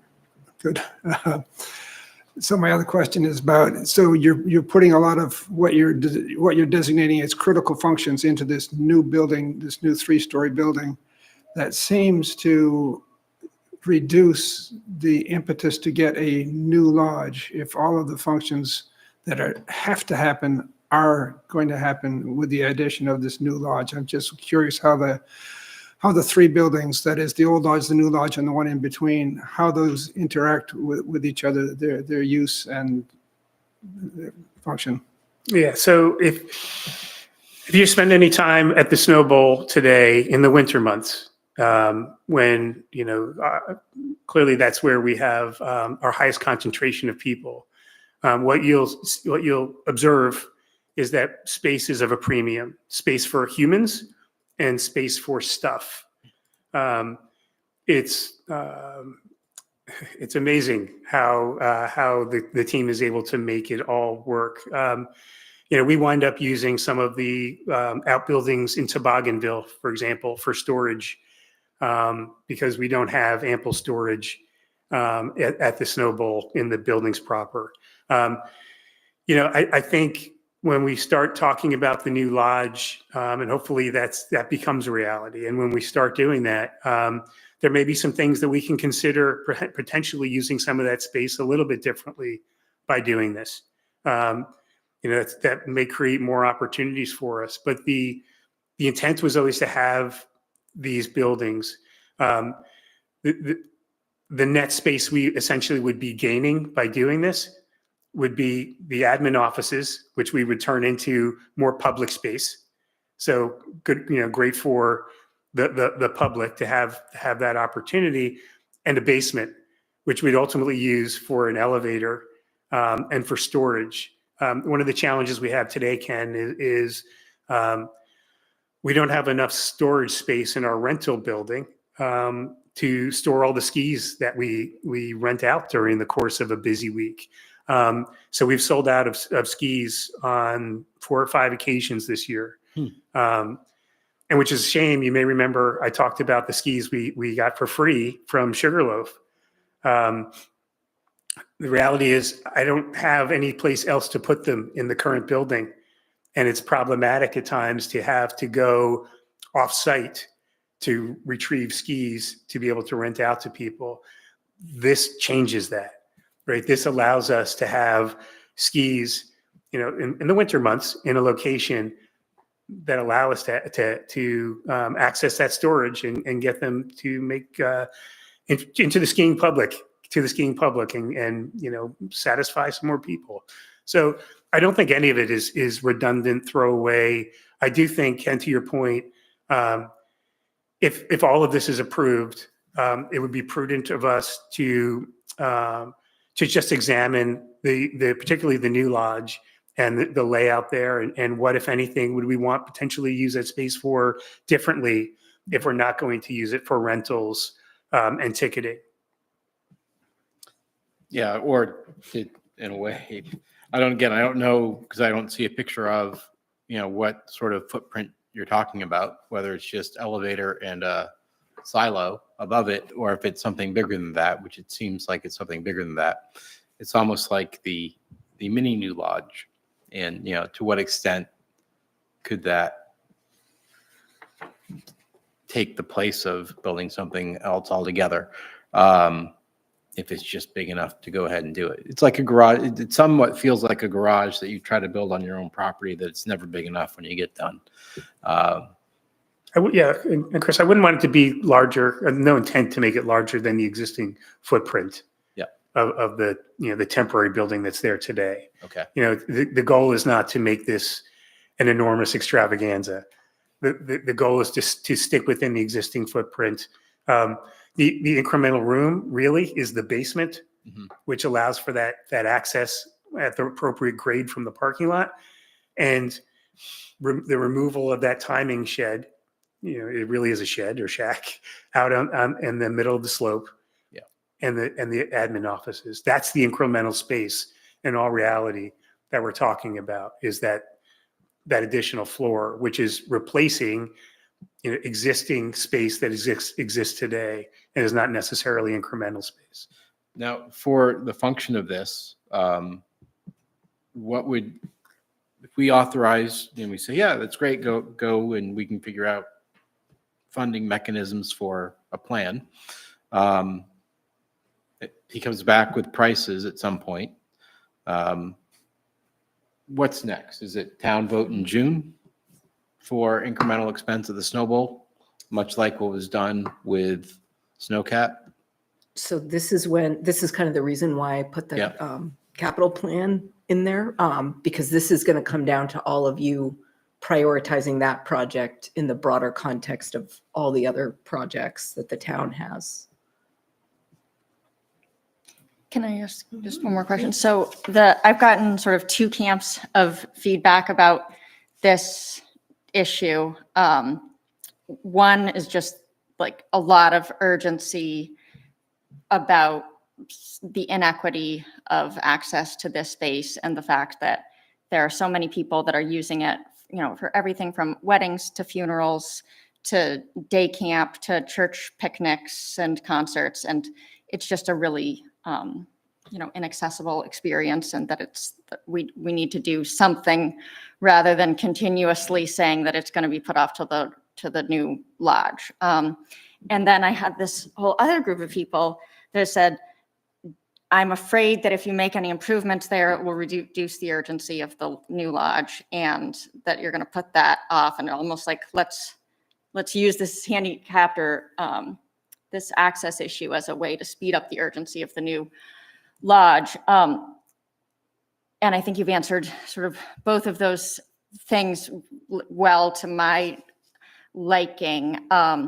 The people that really drive, like the fundraising that will be needed for the new lodge eventually, and the people that have really worked hard on all of the snowball planning. How much talking do you do with the, some of the people involved in the foundation? And I would just want to see that, those people, whoever they are, like there's enthusiasm for this, and it doesn't feel like a betrayal or a giving up on one. So I heard you mention that you talked with the foundation folks a little bit, but just want to make sure that the main drivers of stuff over there would be feeling good about this.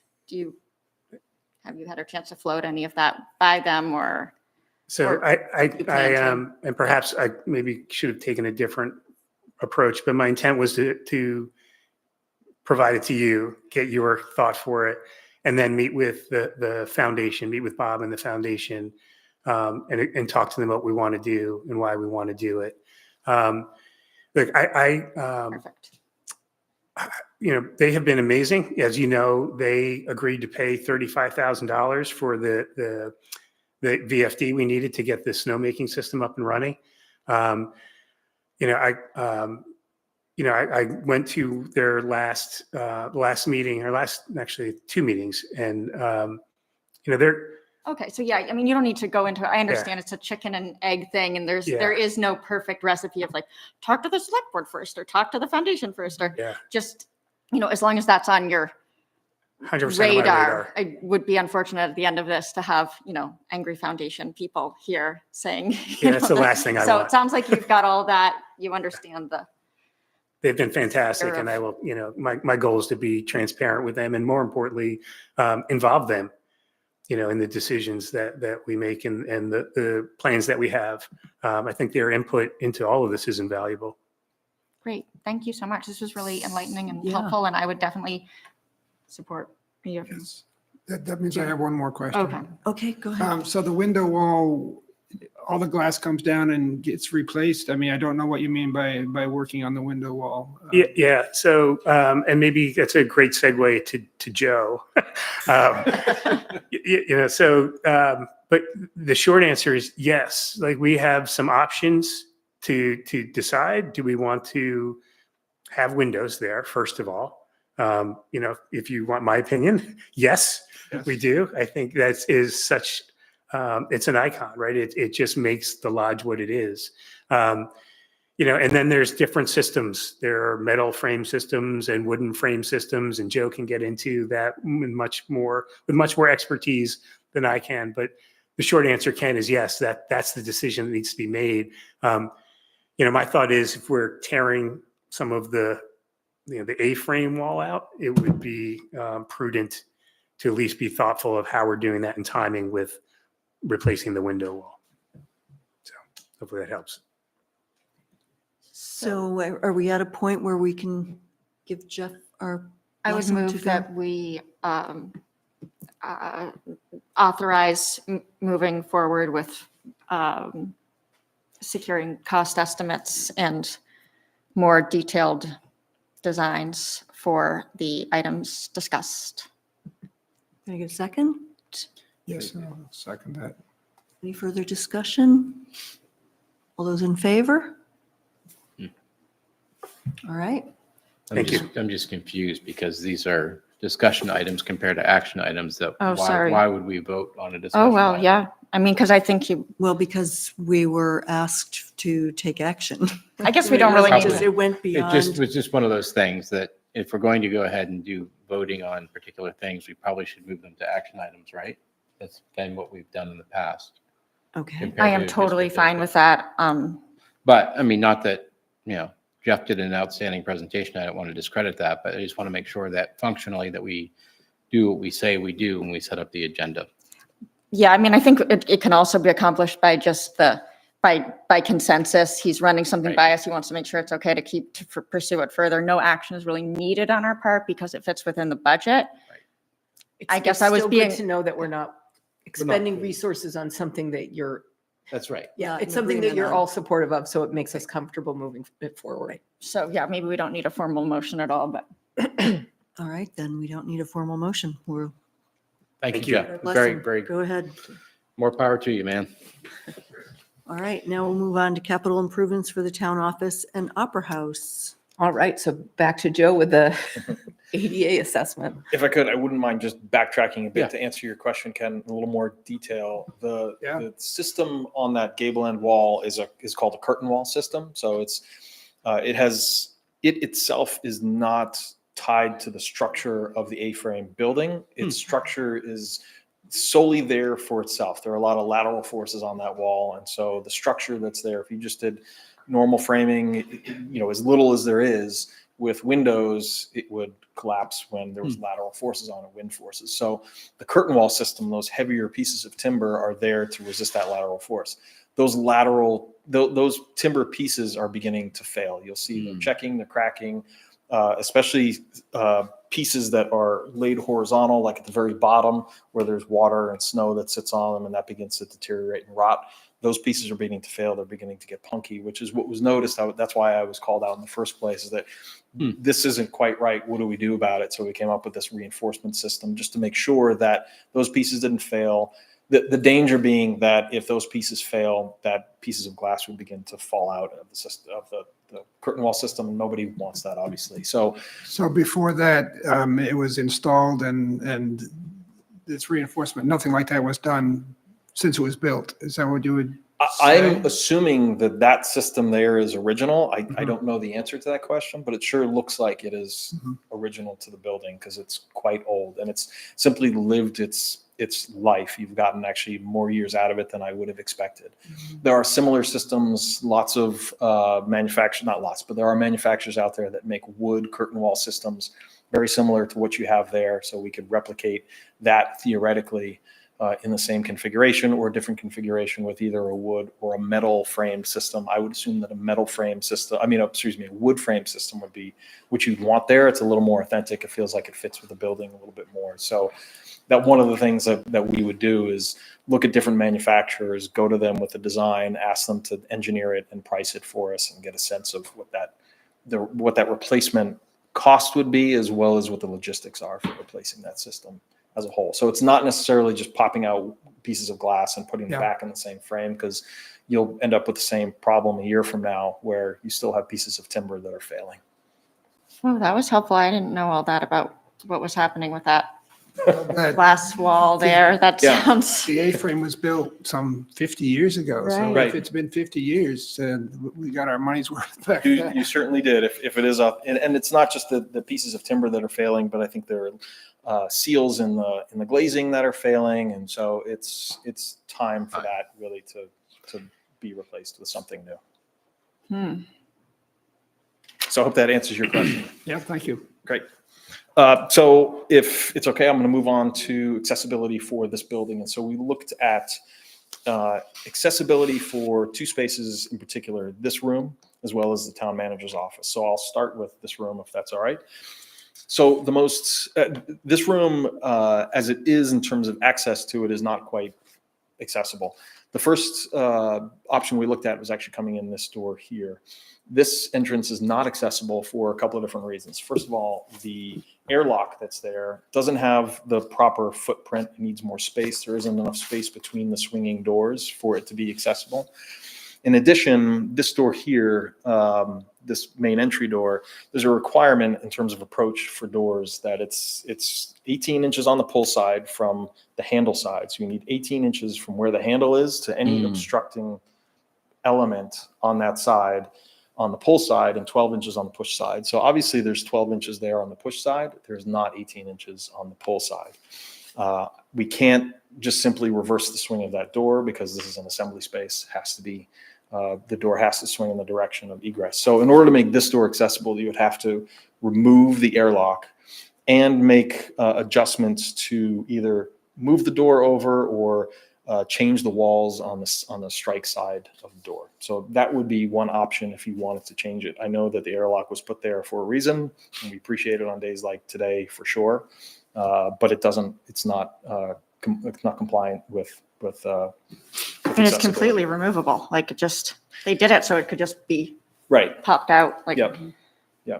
So that would be one option. The other option that we looked at was accessing through the code enforcement office. So the door to the code enforcement office, that door is accessible. The threshold is good. The ramp that leads from that door up into the code enforcement office is compliant. The handrails need a little work. They don't extend as far as they should. And so those need to be, and that's a fairly minor item. The path of travel from that space through that doorway across the hall is all compliant. Where it falls down is this door right here. This door is 32 inches wide. The clear space for a doorway for handicap accessibility is 32 inches. So by the time you add the stops and the door, even if it swings 180 degrees, it's still a bit in the opening. So that door, in terms of its width and its approach, because it swings in the wrong direction, is non-compliant. So if we wanted to use the code enforcement office as the compliant path to this space, that door would need to be replaced with a wider door. Typically, we use 36-inch wide doors. So by the time we get the stop, and if the door is swung open, you still have the butt edge of the door. That opening could be accessible. You have a question? I can see it. No, I'll You'll keep wait till the listening end? for, I'm thinking, but Okay, all you've right. detected that, but I'm going to keep listening for Okay. a minute. So that's actually, in terms of accessibility from that other, from the code enforcement entrance to get here, we'd be talking about some slight adjustments to the handrails on the ramp and changing this door in terms of its swing and its opening to 36 inches. That gets people in this room in an accessible way. The two other components of that are the bathroom that's right down the hall here. That actually is accessible. It's done fairly well. It's a bit of an odd L shape, but it works. There's only one minor non-compliance item in there that I don't know if that can be addressed. It's just the flush valve on the toilet. It's on the wrong side. Typically, people aren't really looking at that, but it's a minor item. The other element is the dais here, and it is elevated. So if you have a select board member who is wheelchair bound, they do not have access to this. So if that were an issue that the board wanted to address, the obvious item is simply to remove it, and then it's a matter of moving furniture around so that someone who is wheelchair bound could have access to the desks. The other option would be to create a ramp, which I think is a challenge here. Again, this is about, I think it's just under 6 inches, which means you need a 6-foot long ramp to get from the floor to here. So it could either be on this side, or that obviously can't be on that side. So that seems to create a little more of a challenge in terms of access. So that would be something to consider as well. So that's everything with relationship to the accessibility of this room. Do you want to pause and have a conversation about that first, and then we can talk about town manager? Okay.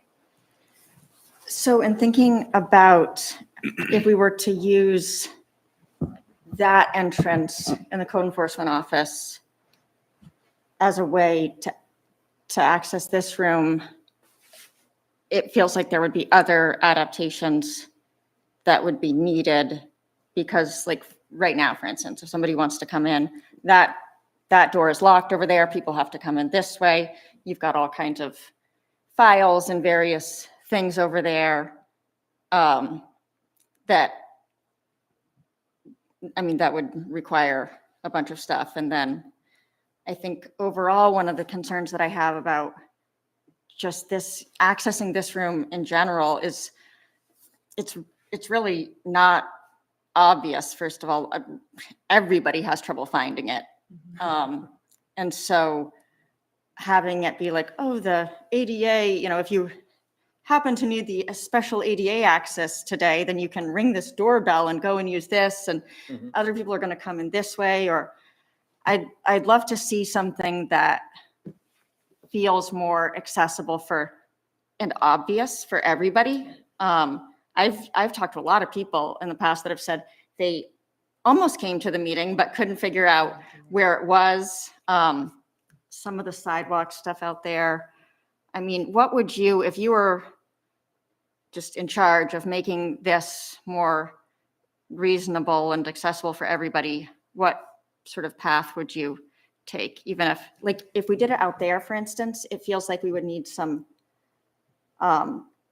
changes maybe to the sidewalk landing area, so there's more, would we need more space out there? No, because the entrance to the door is set in. So Okay. there are a couple of challenges that I've already mentioned there, but the other challenge is how do you address making changes like that to an historic building? Well, it's all, I mean, it's all allowed, and No, just in terms of the integrity and of the building, the historical integrity of it. And obviously, if you're going to make a change to the integrity of a historical building, doing it for accessibility is the right reason to do it. But that's what that would require, would be altering the elevation of that, yeah, of the I building on mean, that But side. basically, is it possible to make something that kind of looks like it does today, but make it accessible? Of course, yep. you know, there've That's what been- you're saying, it makes Yeah, it I look mean, more and there have obvious. been, yeah, I also think they're an issue that people face out there all the time is if somebody happens to ride a bike, for instance, there is like nowhere to put a bike out there. There's just, overall, it is not an inviting space to get to. And maybe we can't solve everything at once, but I kind of think we, But I think Good. even if we change the entrance here, there's a necessity to change the door to make it wide enough so people can use the restroom. which I'm totally That seems fine like with. I mean, we it's- have to adapt, we have to, and also the dais is something that the select board has kind of fussed over for quite a while. The fact that this dais is here and this configuration is a really limiting factor to using the room for anything else, which is why Rockport has these tables that move around Yeah. easily. And at one point, a select board member was like, no, I like the dais. And, but, What would it take to remove that? couple of strong people and an afternoon and So do I understand that within that footprint of the existing entryway, it could be reconfigured to make it accessible if we were to remove the airlock or? You're still missing the 18 inches on the side Well, of the I wall. want to hear. Yeah. from the architect. I'm gonna answer that question in an evasive way. The ADA code has a special provision that says that for existing buildings, that they want you to try to comply with the accessibility rules, quote, to the greatest extent practical. So that gives owners of existing buildings a little license that maybe it's not 18 inches on the pole side, maybe it's 12 inches. If we take that door and slide it over and that gets us to 16 inches, does that feel like we're making the effort in the best way that we possibly can in order to make it accessible? Now, it's obviously up to you if we want to follow the letter of the law for new buildings and make it as accessible as it needs to be in order to comply with the rules. That's up to you. But I think my concern, I want to take another quick look at it, is even if I take that door and I slide it as far as it can go in that direction, that we might not have that 18 inches on the pole side. And that also means that we'd have to definitely remove the airlock. The door itself is wide enough? The door itself is wide Or is enough. the swing of the door. It's the distance from the handle to where the wall begins to turn. That's the limiting factor. I mean, even if you just try to go in and out of there right now, you can see how Right, it's You're- congested. even it's for- hard yeah, to, yeah. yeah. I don't know why, and just looking at the room as it is, I mean, on this side, it's a 90-degree angle of a wall, and over there, it's indented. It's on a different angle, which to me looks like if you got rid of that angle and come Switch it off over. straight to the Ooh. left of Jeff's shoulder, Yeah, that's what then I was wondering then it too. looks like it's wide enough to Yeah. do the thing. Right. And so that's That- where if it's not just a matter of simply sliding the door over and not moving those two wing pieces, then maybe it becomes But what's simpler. there structurally in that spot? Correct. Right. So that's where it becomes a little more complicated. And then the question about this door as well, when we say like, oh, well, what does it take to do that? I don't know what's inside each of those jams, right? So anytime you're making an opening wider, there's a header piece that goes across the top that's holding up the weight of everything above it. Is that header, does it need to be replaced? Is it wide enough to already carry, to widen the opening by just another 4 inches? We don't know until we begin to peel the layers off and see what's in there. Or could we have the door in a different, sometimes a little awkward with the door right there. If people are coming in and out, it's an uncomfortable. But then you have to deal Experience. with the hot water baseboard that's over there on that side. Well, that's why we have an expert too. Although it's really fun just to throw out all of our ideas and then have. Right, so if you're just throwing out ideas, here's an opinion. I don't like that entry at all in any way. You need to have a recessed entrance so that you can step off the sidewalk before you open the door. It does need to have a light above it. I assume that would be easy. But, so I would say, think larger about changes to that Yes, entrance. I agree. To make it do more comfortable, not just accessible, but more Absolutely, comfortable. yes, yeah, make it welcoming, comfortable, a place, people step outside the door here, and there's many conversations that happen out there, and everything would be so much better if there were a true welcoming civic quality entrance than this. It feels like you're stepping in off an alley. It really does, Coming in yes. there. Are you, so are you suggesting that the airlock go away and that it be recessed? Start with that. The airlock goes away. Maybe you recreate the airlock further in. I know there's spaces at a premium, but I would say feel free. Maybe the sidewalk needs a bump out. I mean, Yes, really, there's I like, agree. think about the library Yeah. and the, Island. where it's a place where you go out and there's not even a crosswalk actually there right now too, but people do hang around out there and sometimes Yeah. you, I mean, I agree with Ken, like, Yes, I've bigger run into people changes. out there in the dark and they're saying, I'm supposed to be speaking here tonight. Can you tell me where the Right. select board is meeting? it's terrible, yeah. I will say that when, Like a I'm happy home to screen door. happy to reconsider making that a more generous entrance, make it more obvious. But as you mentioned, space is at premium. So any space that Right. goes into that space outside comes out of the space that's inside. And obviously with people sitting there and the equipment, it would just, we would have to find that That's happy why you have to medium. bump out. That's why we're permission to spread out onto the sidewalk. But yeah, consistent looking entrance like there is to the town office over here. I think we could make something that's a design that is at least fitting with the historical nature of the building that would look nice and to be accessible. Maybe some signage that helps people And- identify And the light, Right. yeah. where Like, to, yeah. I mean, almost every time I come here, just today with the people from Rockport, we were meeting with about the Right. sewer stuff and it's like, where do we go in and at which door? And everybody's trying a different one and So we're always looking for the path of least resistance as designers. So happy to explore that in more detail and report back as to like what it would take in order to make that happen. This door needs to be corrected anyway, just because of access from this space to the accessible bathroom. So it felt Yeah. like if in addition to that, we're just talking about modifying some handrails on a ramp that's over there, that feels like from a cost perspective, that's the path of least resistance.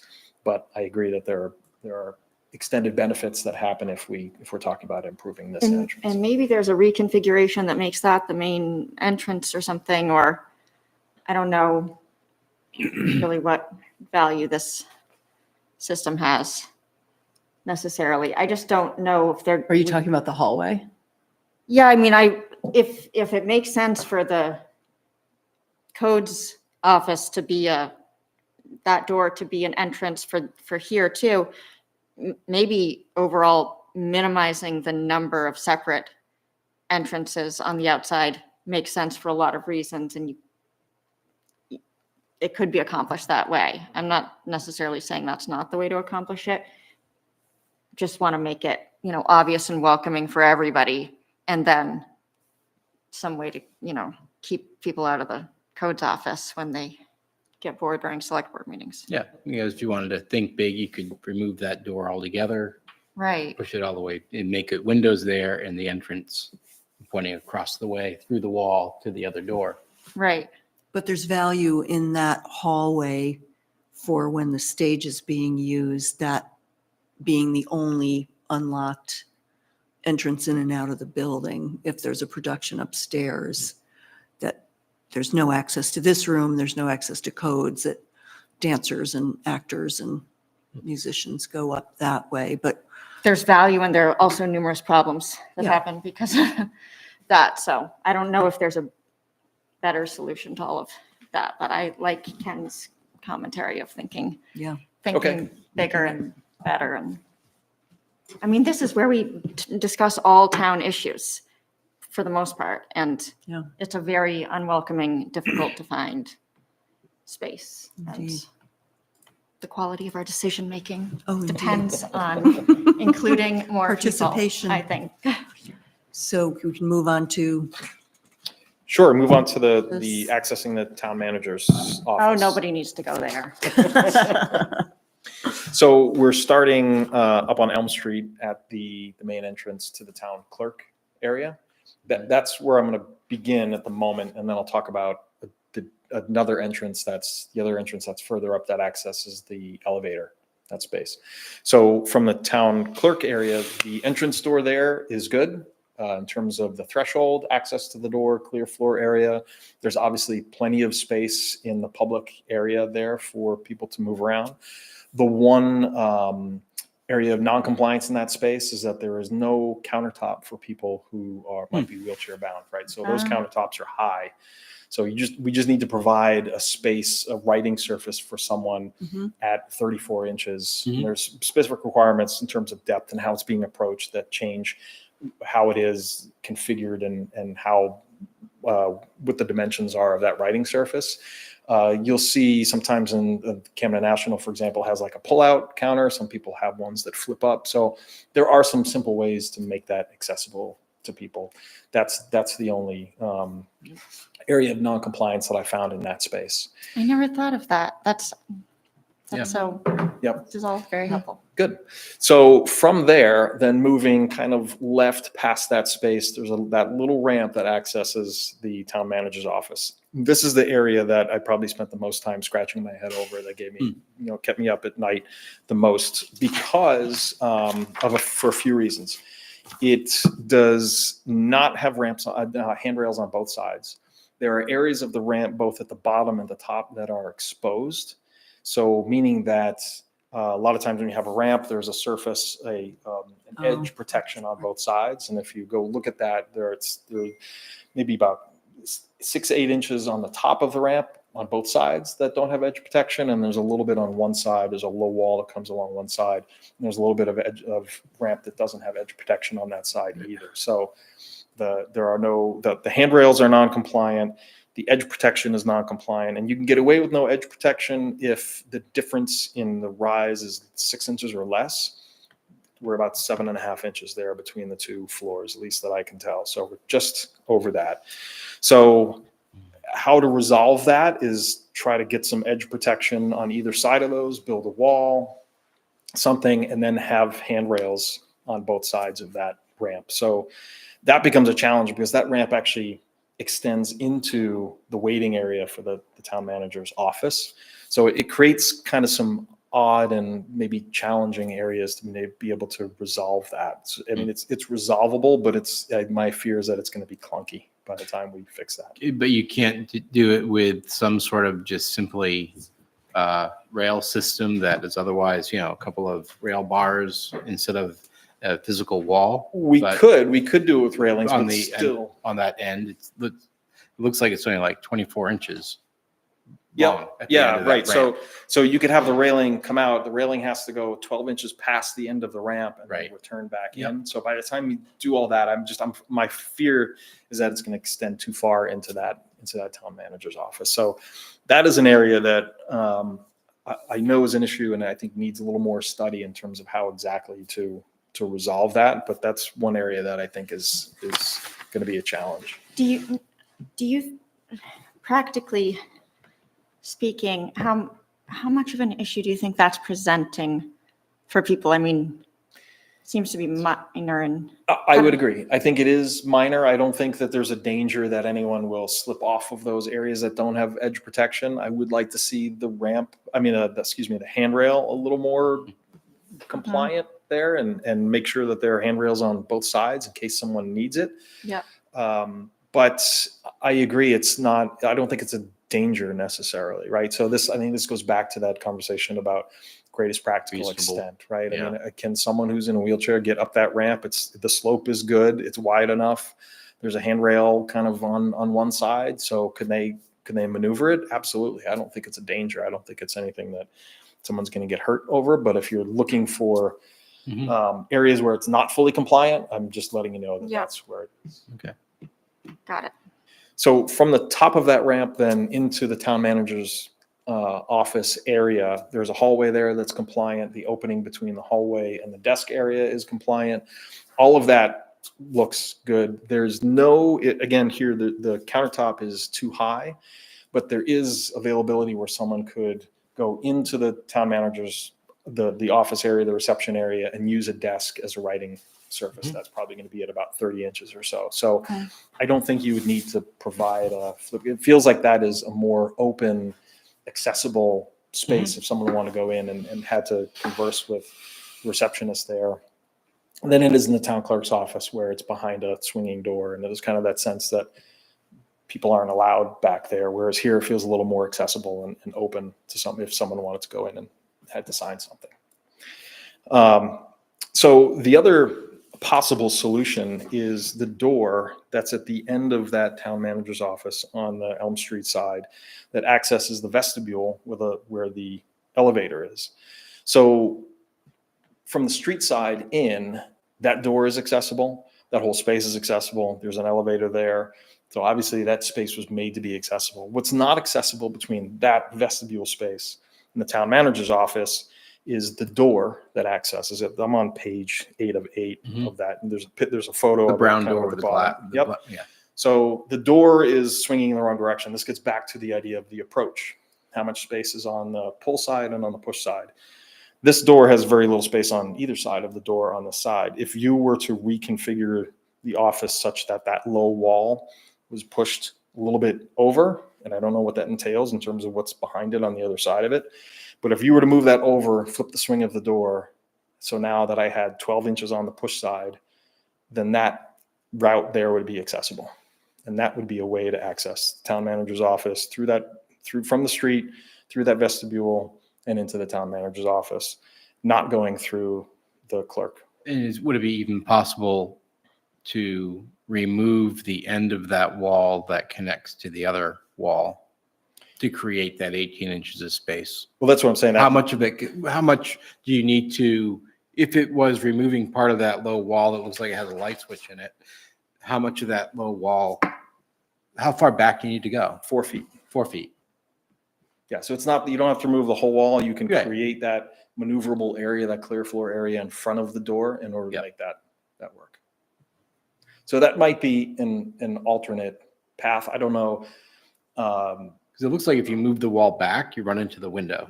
There's not a Right. whole lot of space there. Yep, that's true. Some of the time it feels like there's no need for that entrance. Though, I mean, a lot of people are going into the whole clerk's area and then coming That's into the town. elevator. That's the elevator accessible at one. Oh, but spot, do they get there from the other side though? There is a door that I didn't go through. So if you're standing facing the street, the elevator's behind me. I think there is a door on the left-hand side there that. Yeah, the gets you- main entrance to the Opera House where you go up the stairs. Oh, right. Yeah, that's From the right. left. Correct. Yes, right. But it doesn't lead to the clerks, to the No. town office. No. Yeah, But what people would you don't gain? go between the town manager's office and the upstairs of the Opera House. Isn't like Not usually, they're not. Do you need to do it for egress for safety reasons, to have multiple egress locations? That's probably why that's there, is for means of Okay. egress.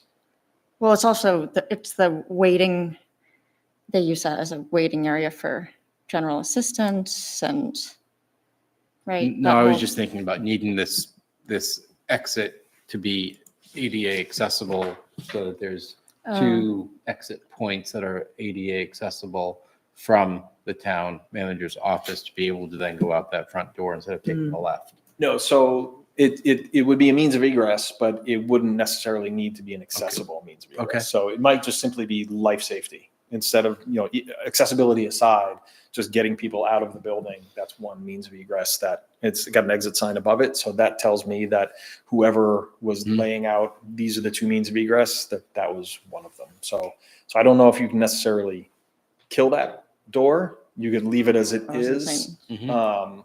And have the accessible route be from the clerk's Okay. area in that entrance into the town manager's office.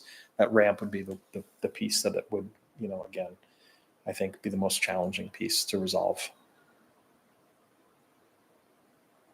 Has anybody ever complained about that ramp? No, not that, I mean, not that I I'm know not, of. and I'm not saying sometimes we don't know what our own blind spots Yeah. are, but Well, and like I said, not that I know of, maybe, But this was not to be based on complaint. This was to be based on ADA accessibility to the offices that we have.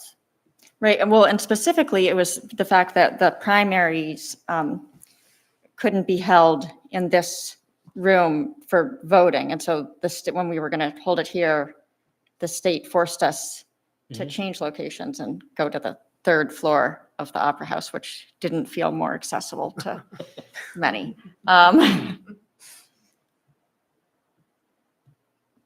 So where do we go from here? What do we need to do? I mean, I think the highest priority continues to be this, access to this space. But we still should have a cost on what it would take to go ahead and fix the little ramp issues. We should know what it is. Maybe it's $1. Sure, Yeah, I know depending on it's what the not cost of getting the cost is. And the bandwidth for that kind of work and, Just discussion. What? Are we moving this into an action item? No, we're just talking about that. No one's made a Just wanna motion make that no one's made a motion that I'm aware of. Just I want to think make we're trying to sure. develop consensus. Mhm. I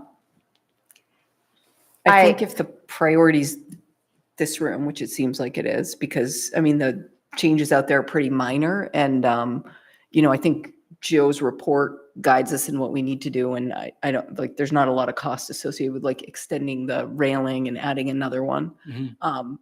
But this room is more complicated, like, much more comprehensive visioning, I guess, of this entrance area. And maybe that, or I yeah, would like yeah. him to think a little bit bigger and Yeah. come back with some concepts and Are there ideas of any cost. structural drawings that would give you insights into that doorway? I don't believe so. No. Jeremy looked and he found Oh, some I- things, but they were more recent. And like, I think it was the layout of that accessible bathroom, for example. Like, we couldn't find any, at least we couldn't find any original drawings for the building. I mean, it seems like there's the most enthusiasm for really taking this entryway up to a level that is befitting a room that's significant for the town, rather than sort of finagling that this is important in the bigger picture. But it seems like that's got the most interest and energy in terms of What do you mean? really by- making that entranceway clearly the entry into this room, having it be accessible. And I mean, I have no issue with if it makes sense for there to be one major entrance that I don't want to necessarily prescribe what the solution. no, I'm It's just saying just what that- I'm hearing from the consensus, from what I'm hearing from all of you, is that this entrance is not visible, it's not accessible, and it's not inviting.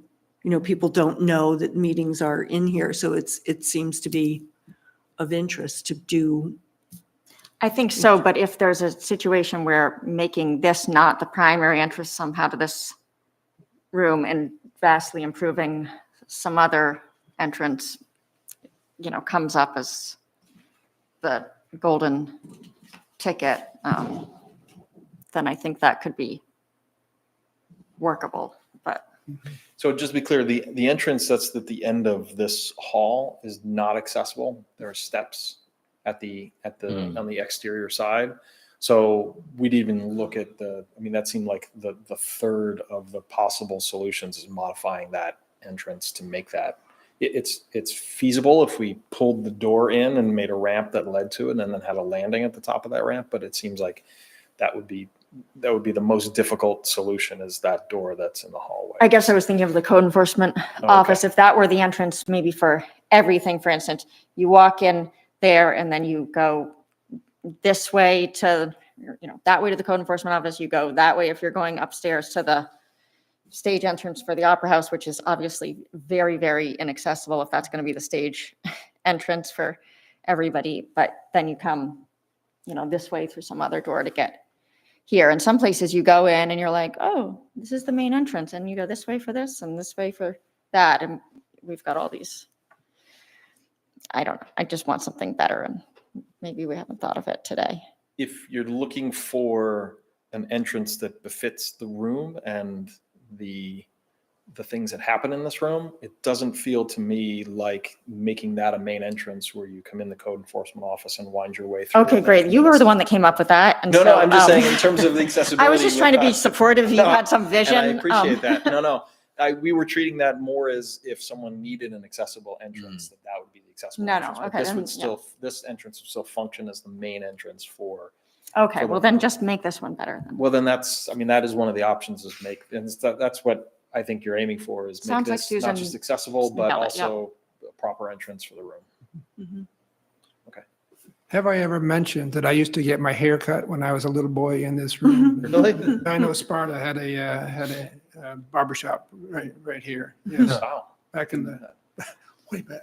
Thank you. I just had to brag for a second there. Yeah, I mean, these windows were all designed, just like the ones in the front, to be storefronts so that the town could rent out these spaces as revenue generators. So, So it sounds like you'd like me to take a look at what that would entail in terms of layout, design, and cost as well. dream big, yes. Dream big. Okay. Got it. Okay. But that will also include, I'm also going to invest, because this door has to be Yeah, changed. it has. In order to get access to the bathroom. Absolutely. I'll include that as part of the scope as well. Okay. HVAC, Yes. and is that, Thank you Thank you. Thanks, Joe. very oh, much. he's not doing HVAC as well, no? No, that's me. Audra.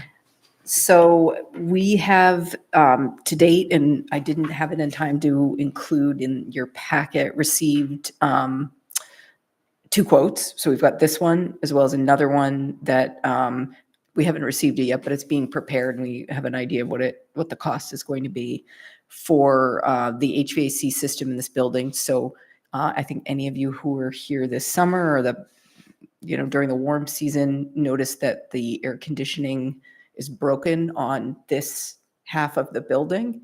And there are a number of problems. So it's the units themselves.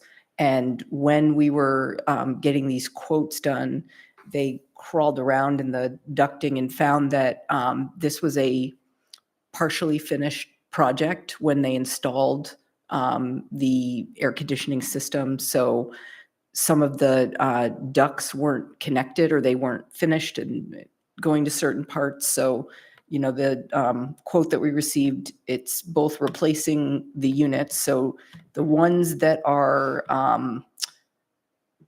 no longer functioning, as well as the ones that are currently functioning, are all sort of end of life cycle where the type of refrigerant that's used in them is no longer available, so they have to be replaced.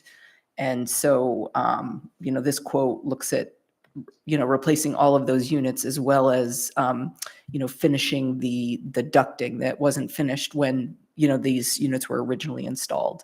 And they proposed to do it in 2 phases. And regardless of who we go with, we see this as a 2-phase project. And instead of just air conditioning, it would be heat pumps. So, that would be good for the colder months as well, because we primarily heat with, a steam, which is, oil burner. So, when it's not, really cold like it is now, having heat pumps is, more economical and energy efficient solution. So the cost of this quote was a total of $256,000 and change. And the additional quote that we received is much reduced from this. So this is really just to give you a heads up that this is a need. This is something that we need to do imminently because, we're already at a point where, it's not functioning on one side of the building. So the alternative is just putting in the window units in this entire half of the building, which is really, in the long, it's okay to do it in, for a stopgap measure, but it's really energy inefficient, especially in the long term. So once, Even the auditorium no, actually, building, or just this floor? this floor. Okay. Yep, this floor. Now, you said there's another proposal, because this Mhm. proposal says it was 30 valid for 30 days. days from July 17, 2024. Yes. So August 18, 2024, it's no longer valid. That's the one that we have in front of us. So you were just providing this to us just as an consideration of potential budget? Yeah, just to give you an idea of what the, totality of the need is and what we're looking like in the, sort of cost range. So we don't just like plummet ourselves off a cliff of enthusiasm for various small projects without a larger picture. Yes. Thanks. From my perspective, the air conditioning solution in this room is working great. I assume that people who know what they're talking about know, if that's really the wrong thing to do in the long term, then I accept that. But it just, to me, it feels like everything's fine.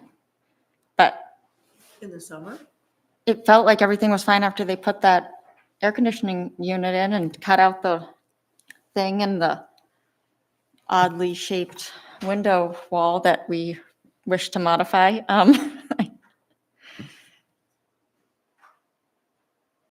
I just, it's hard for me to personally see the crisis, but if there is one, then Well, at this point, it's just this is good to know, sort Yeah, of a heads up, right? right. Yeah, when it comes time to make a decision, we won't be looking at blueprints. I'd be fascinated by seeing where things are, because I walked through the parking lot and saw units up on the wall, and I assume those are the exterior split units. But that's not the level of detail that you want select board involvement, I'm thinking. Yeah, if you're interested, happy to let you dig in.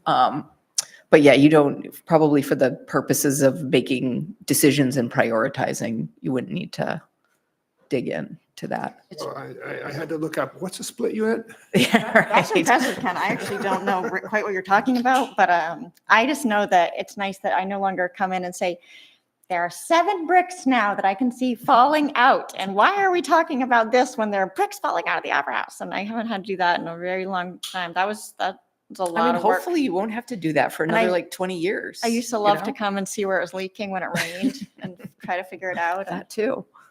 nobody needs me anymore. Does that complete our discussion about the HVAC? And would you welcome a motion for adjournment? I would. I'll make a motion to adjourn. Second. I third that. All those in favor? Brilliant. Thank you. We have this license to sign. Trust, that's that.